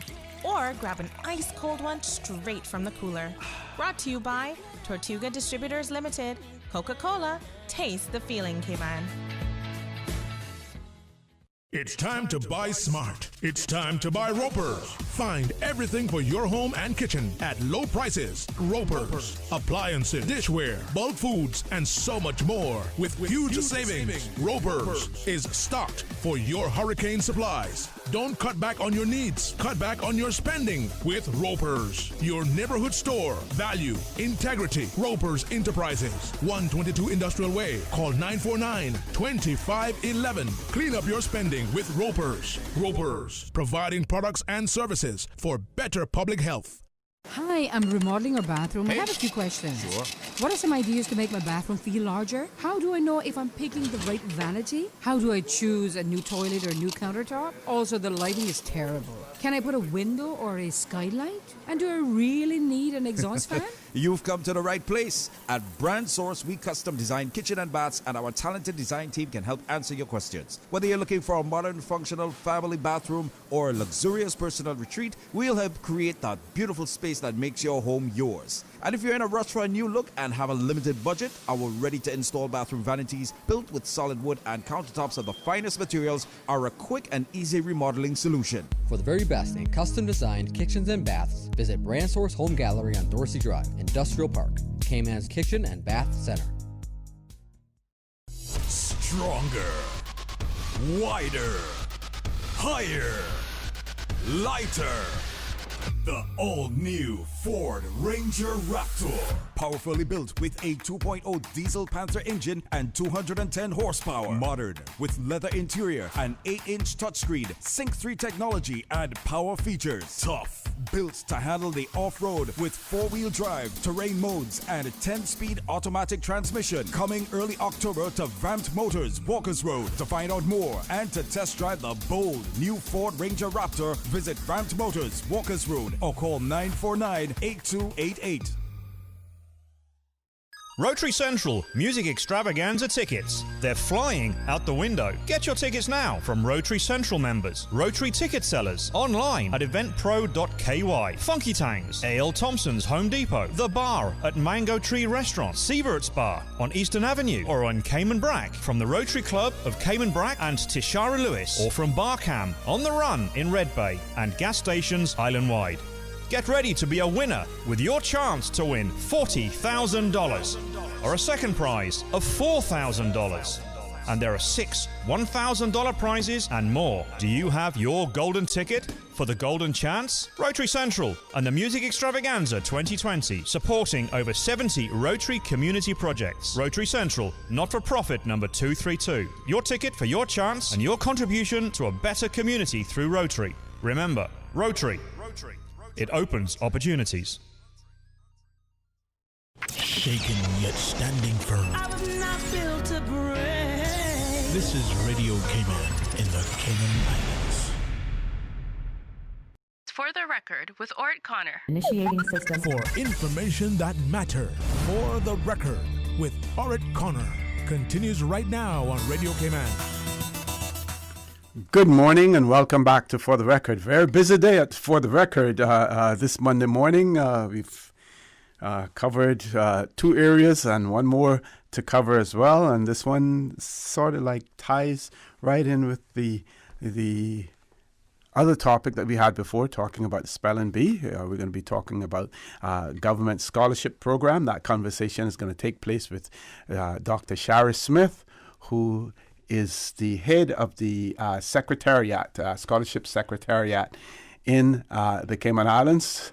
Dr. Smith, good morning. Welcome back to For the Record. Thank you, sir. It seems like it was just yesterday we were having this conversation. Yes.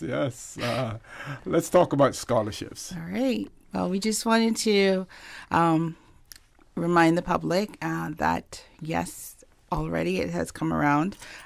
We have recently reopened the overseas scholarship application process, which is all online and can be found off of our website, which is education.gov.ky/scholarships. And you just click on the overseas scholarship application link, and it takes you to a site called Fluid Review, and that's where you would go and set up your account and, start to submit the documents in for applying for a scholarship. It closes off on January 31st, and we have been, council and the ministry has been, very, committed and allowed us to be very committed to that close-off date, because it is quite a process in terms of, going through all that documentation, making sure correct stuff has been submitted, going back with the applicant, kind of doing those back and forth, preparing it for council to review, all that in the time for us to be able to provide, a response to that applicant for when they're should be leaving to go off to university. So. Okay, let's talk about qualifications. How does a person qualify? Okay, so you, one, have to be 18 years old, right? Two, you have to be Caymanian, or what we now call the right to be Caymanian. It's a whole nother conversation. Yes. And then your high school criteria based on which school system you're coming out of, right? And all of that is listed on our website. We have very detailed guidance notes that I really, really encourage persons to, if there's any document that you go and look at on our website, please look at the guidance notes, because I would say probably 99% of the questions that we get are answered in those guidance notes, as well as our frequently asked questions document. And then if you are not a recent high school graduate, then we look at if, some persons may have completed their degree a couple of years ago, so obviously a copy of that degree. Or if, you fall in the category of what we would call a mature student or a mature applicant, we look for, if you haven't gone to school as yet, then we look for some sort of indication in terms of work experience that you have had in the field that you are now looking at pursuing, right? And so there's a variety of qualifications that are required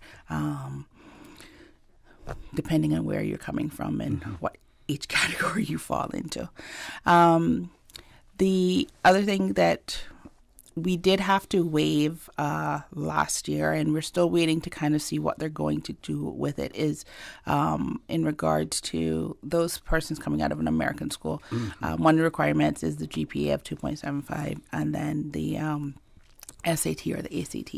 Now, we know that because of COVID last year, after March, there was no examinations that were being administered. And so the council made a decision to waive the exam requirements for last year, last application period. And right now, we still haven't had any confirmation on what's happening with the SAT or the ACT.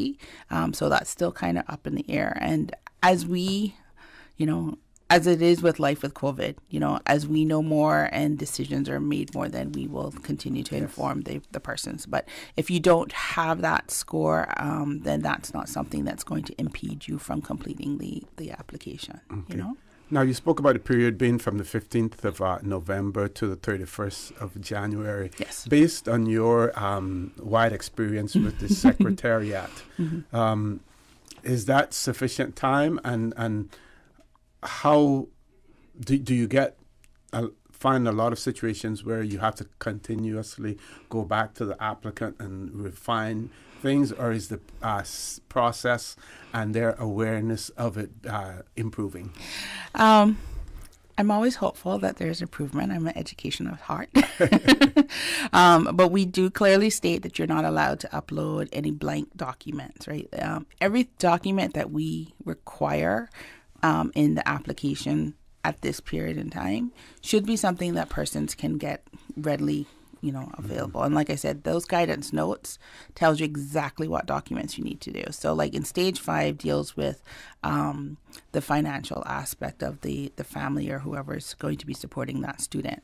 And a job letter is required, right? And it's, so proof of income. So if it takes a while for your employer to get you a job letter, then that is something that you want to initiate so that when your applicant gets to stage 5, you can upload that. Transcripts, in terms of school transcripts, you wouldn't expect to see final transcripts. So those documents, obviously if you're applying for a scholarship, I'm assuming you should have been in school for the last at least 3 years locally, right? So you should be able to get that documentation. And most of the schools are really, really, they know which students are going to be looking at applying. And so they've already gotten into the process of putting those transcripts and stuff together. The medical is not required at this point. We push that back until the applicant is provided with a conditional approval, because there is a fee that's associated with that. And so, we didn't want persons to have that expense, and then, if something unfortunate happens, whether, unfortunately the student didn't make the required exam results and stuff, you don't get that money back. So we waited until we've completely reviewed that application and made sure that they reach the requirement. So I would like to hope that people are, getting better, and they are. The young persons who are applying are getting much better. I mean, I think for the first time, at least since I've been in the secretariat, we actually had people calling last month, saying, "Oh, I'm trying to submit my application and it's locked. It's not letting me go." And I was like, "Yeah, because we're not open yet." So, I'm hoping that was an indication that people are, prepared and putting in all the documents and stuff. And I think we have maybe 1 or 2 persons who have already submitted their applications. And I would also say that we have been given approval that if persons complete uploading all their documents and submit their application, we would like to, be able to start reviewing those applications even sooner. Because as soon as we, close off overseas and we blink our eyes, then we're straight into our local scholarship period as well. So I think our applicants are getting much better in making sure that they have all the documents. And, we have an awesome group of ladies in the secretariat who can answer questions. And the other thing is, if you're having any issues, if there's issues on the website or whatever, call us. And our main line number is 244-2482, or email us at scholarships@gov.ky, and we will try our best to resolve that issue for you. If you're having other difficulties, just give us a call and let us know how we can provide support. We do work regular hours, so our office hours are, 8 to 5, Monday through Friday. So please don't wait until Christmas Day to start putting stuff into the system. And then, it's really important that you do this in a timely manner. I mean, I cannot say enough to the applicants and to the parents that this is, the young person, especially if it's a young person who is applying, for me, I look at it as this is their first opportunity in going through this type of process. And this is something that you have to do once you are starting to, go into the world of work, right? And so parents supporting their applicant, but allowing them to take the lead, to fill out that application, to make sure they set up the account in their name. I've had situations where I've had parents who have tried, being supportive, created accounts for the application, but they've created it in their name. And then you can imagine when we are now trying to go process, 300 something applications, and I can't find who, Maribel is, where's Maribel? Why hasn't she put all the stuff in? So really, really, really important for young people to take the lead on this. Remember, this is this is how you're presenting yourself to a panelist, a group of people, making sure that your email is professional, your, selfie, if you're going to take a selfie for your photo, that's also professional. You don't want it picture of you sitting in the nightclub. So this is potential, could possibly be a potential employer, right? Because we do have persons from our community in private sector and public sector who interview our applicants. And so you never know who you may be sitting in front of. It could be your future boss. So really taking the initiative and being serious. I always use the example of, we have the government department, the passport office. They're very strict in regards to the color and the type of pen that you read on that application, right? So if you don't have that, you ain't getting that. You're not handing it in. The same thing with the bank. If you were going to the bank for a mortgage, you can't just show up at the bank and say, "Oh, can I have a mortgage for $150,000?" without completing what you need to complete. So this is just as important.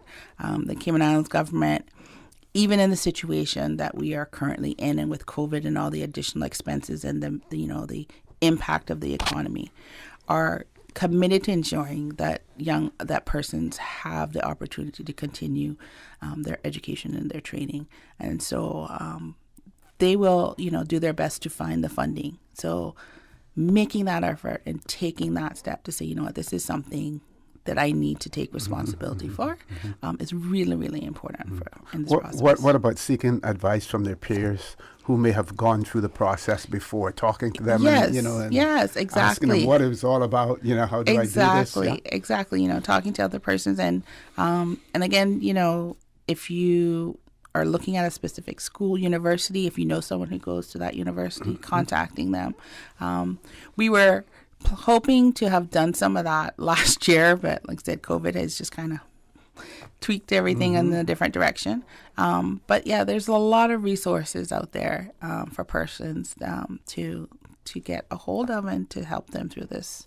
Yeah, for sure. Okay, we're going to take a commercial break. I want you to think about this. So when we return, talk about COVID-19 and what if a person has an interest in a particular school, but only access to online learning at this point in time, whether or not they will qualify for a government scholarship as well. Folks, please stay tuned. For the Record with Dr. Shara Smith will continue shortly. Whether you're finishing a new condo, upgrading your rental property, or simply renovating, make Roper's Enterprises your first stop. Quality furniture at a fraction of the price. Find everything for your home and kitchen at low prices. Roper's, your neighborhood store. Value, integrity. Roper's Enterprises, 122 Industrial Way. Your home deserves a quality finish. Visit their showroom or shop online at ropers.ky. Ropers, providing products and services for better public health. What's that? No sugar, same amazing taste? Coca-Cola Zero Sugar is here to stay. Classic taste, pure satisfaction. Be sure to stop into any Tortuga location and get your own case of Coke Zero. Or grab an ice cold one straight from the cooler. Brought to you by Tortuga Distributors Limited. Coca-Cola, taste the feeling, Cayman. Do you remember when 2020 was great? I don't think it was 2020 vision, not the year. Right. Make 2020 great again with Optical Outlook, the new West Bay store now open. With their designer frames and sunglasses, eye health has never looked so good. Call 746-2020 and book your eye exam today at Caymanian Village and now at Jake Scott Plaza in West Bay, offering premier eye care in Cayman for over 30 years. Come see the difference with Optical Outlook. You know you've dreamed of that Mercedes. The smooth leather, the style. Ooh la la! With the Lions Club of Grand Cayman Benzarama. Now is your chance to make that dream come through. Get your ticket for the Benzarama fundraiser at Lorna's Gas Station in Budden Town, West Bay Esso, Funky Tangs, Reflections, and South Coast Bar and Grill. As well at Event Pro. The Lions Club of Grand Cayman Benzarama fundraiser supports site screening, Christmas deliveries, restoration, and social services. The Benzarama drawing will take place December 5th. All Benzarama tickets bought earlier this year are still valid. It's time to run off that extra helping of turkey dinner and give back in a big way this Thanksgiving. Register now for the 5th annual Meals on Wheels 5K and 10K Turkey Trot. Whether you run, jog, walk, or trot, come get active with us on Saturday, November 28th at the Grand Ole House, South Church Street. Registration starts at only $10 and is open to all ages. There are prizes to be won, finishers' medals, trophies, and complimentary continental breakfast to enjoy. Joint event sponsors Radio Cayman, Rum Point Club Residences, Davenport Development, Stepping Stones, and McAlpine, as they support Meals on Wheels in their fight to end senior hunger in the Cayman Islands. Register today. Visit mealsonwheels.ky or register at racecaribbean.net. For the record, with Orrett Connor. Initiating system. For information that matters. For the record, with Orrett Connor. Continues right now on Radio Cayman. Good morning and welcome back to For the Record. My pleasure to have in the studio with me Dr. Shara Smith, who's in charge of the Scholarships Secretariat here in the Cayman Islands. So, COVID-19 has been mentioned several times in the conversation. Yes. Some institutions may be offering courses online as opposed to in person. How does that affect a person's ability to obtain a scholarship if they have an interest in a school that actually has that policy in place? Well, right now, like I said, the COVID horizon continues to move back and forth, right? Council's policy in regards to, and specifically to persons who are pursuing degrees for their first time, is that their bachelor's or associates should be on campus program, right? They have not changed that because of COVID. Line keeps moving back and forth. We, however, are understanding that a lot of universities have gone to the online format. They may be offering that. We had that situation when we had students starting this September that were starting online. And so we just, it would not necessarily impede a person from, being approved a scholarship.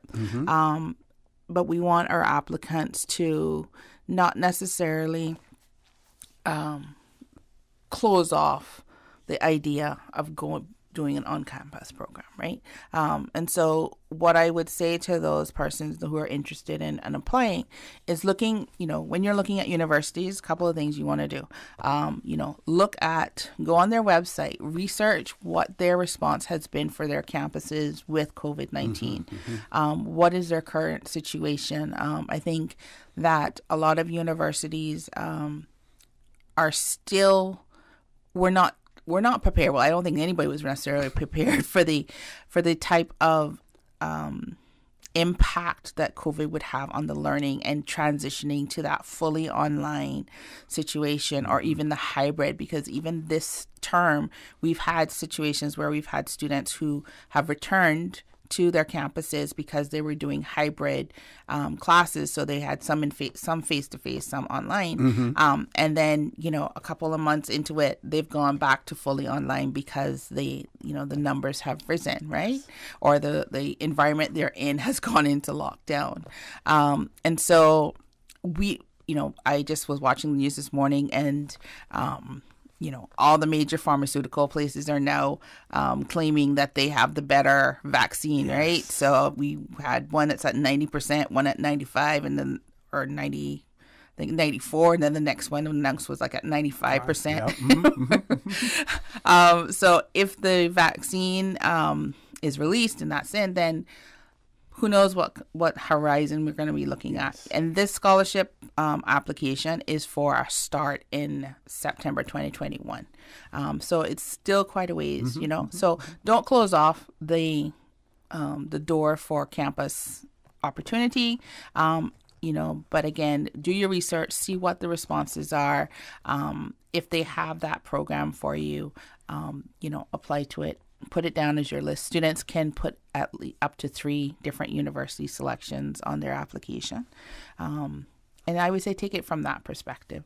And then as we get more closer to the date, then we can have conversations in terms of, the format that you're looking at pursuing or the program is in and so forth. So Now, I listened to you on another show here on Radio Cayman, right, and you were giving some advice there, and I'd like you to repeat it on this show as well in relation to when considering overseas education and applying for scholarship, some of the other things that applicants and their families should bear in mind, other than that lump sum that they're going to receive from the government. Exactly. So the scholarship is for 20,000 Cayman per annum, and it's provided to the student in 2 disbursements. So in September, you can get up to 10,000, depending on what your expenses are, and then the following January you would get the second disbursement.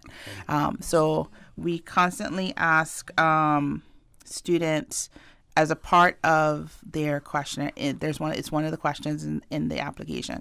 What are your other financial supporting means, right? So students and families need to have a conversation in regards to, okay, the scholarship is going to be able to cover our tuition and my books and maybe, a majority of my accommodations. Where am I going to get the rest of it? So are you, as a family going to do you have savings? Are you going to be looking at getting a bank loan? Are you going to get a student loan from, we have CIDB who provides student loans. So it's really important to have those conversations, because I can say, unfortunately, we have had situations where we have had students who have not had that consideration and conversation, and then they go overseas and then they're like, oops, like, what am I going to do, right? So the U.S., especially if you're considering going to school in the U.S., they don't have a cap on their tuition, and so you'll find that it's quite expensive. The U.K. has a cap on their tuition currently, but it's 10,000 Cayman dollars that you're getting, and that can go between, depending on the exchange rate, between 11 and 12,000 pounds. So that'll cover your tuition and some of your accommodations. So they really need to think about, okay, what other financial support am I going to need to put in place to make sure that I'm covered? Because you don't want to get over there and then realize that you don't have that additional backup, One of our listeners wanted to know whether or not the majority of the scholarship requests that the schools that persons are seeking to attend, whether or not they're in North America or in the United Kingdom or even at the University of the West Indies here. We have a range, and it really goes more towards, I think I would say, is more about what the individual is studying. We have quite a few students who are attending the University of West Indies, who are pursuing their qualifications in medicine or one of the clinical fields. So we tend to see most of our students who are going in that direction going to UE and its various campuses. So we have quite a few who are over in Jamaica, and I think we had one or two in Trinidad. I'm not sure, can't remember at this moment. And then it ranges. We have I would say almost half and half between the U.S. and the U.K. Our numbers for Canada are a bit smaller. We probably have less than 100 students who are going to Canada. And again, it's consideration of the costs, which Canada and UK I would probably say are more economical. But then you throw in the factor that, okay, what is it that they want to study? Do the schools have that? We're from the Caribbean, and it might be Christmas weather right now, but it's nothing compared to what they're going to be going to. Yes. So that is also a reality, right? So I would say we have a good mix, and we have students who have gone even further than that and who are in Europe or Asia studying for their qualification. So we have students all over the world. It's really about what they're interested in. But even that, taking that into consideration, right? So you may find the perfect university somewhere in Europe, and they have, the tuition's great, the accommodations and everything, low cost of living. Great. But, you're halfway across the world plus another day. which means that, you're not going to be jumping on a plane and coming home every time your school's on break. So that has to be factored in. So whereas most persons might have an airline ticket of between $1,500 to $25, you may be looking at an airline ticket of $4,000 to $5,000, right? So all the various aspects to be taken into consideration in regards to what they're planning to pursue. And what about those in terms of professional qualifications, like, for instance, lawyers and doctors, where they study will be determined by when they return home whether or not their qualifications will be accepted, or they have to take additional external examinations or whatever to be able to practice here in the Cayman Islands? Yes. So if you're looking at going into the medicine, the sciences, and so forth, as a part of your interview, we will ask you, have you looked at what are the requirements to be licensed in Cayman? Is your program going to meet those those requirements and so forth? One of the awesome things about having the interview panelists, and I'm really, really hoping that we will be able to continue those interviews. I mean, we now have Zoom. So last year we weren't able to continue with our interviews, and I think it impacted a lot of the conversations we usually are able to have with our applicants. But on our panels, we do have professionals in the field who are having these conversations and who are interviewing our students. And so, we've had students who want to do medicine and they've picked a particular school, and, because they're being interviewed by a panelist that includes persons on that profession, they have been able to say, well, if you go to the U.S., it's going to you're going to take 4 plus 5 years, then you're going to have to do an additional 4. Whereas if you go to UE, you can go for 5 and you come out with, you can then start practicing under a certain area, right? So we're able to have those conversations with our applicants, during that period, and hopefully guide them to making a more informed final decision once the scholarship funds have been approved. Okay, time goes very quickly, but I want to give you an opportunity for some closing comments, Dr. Shari.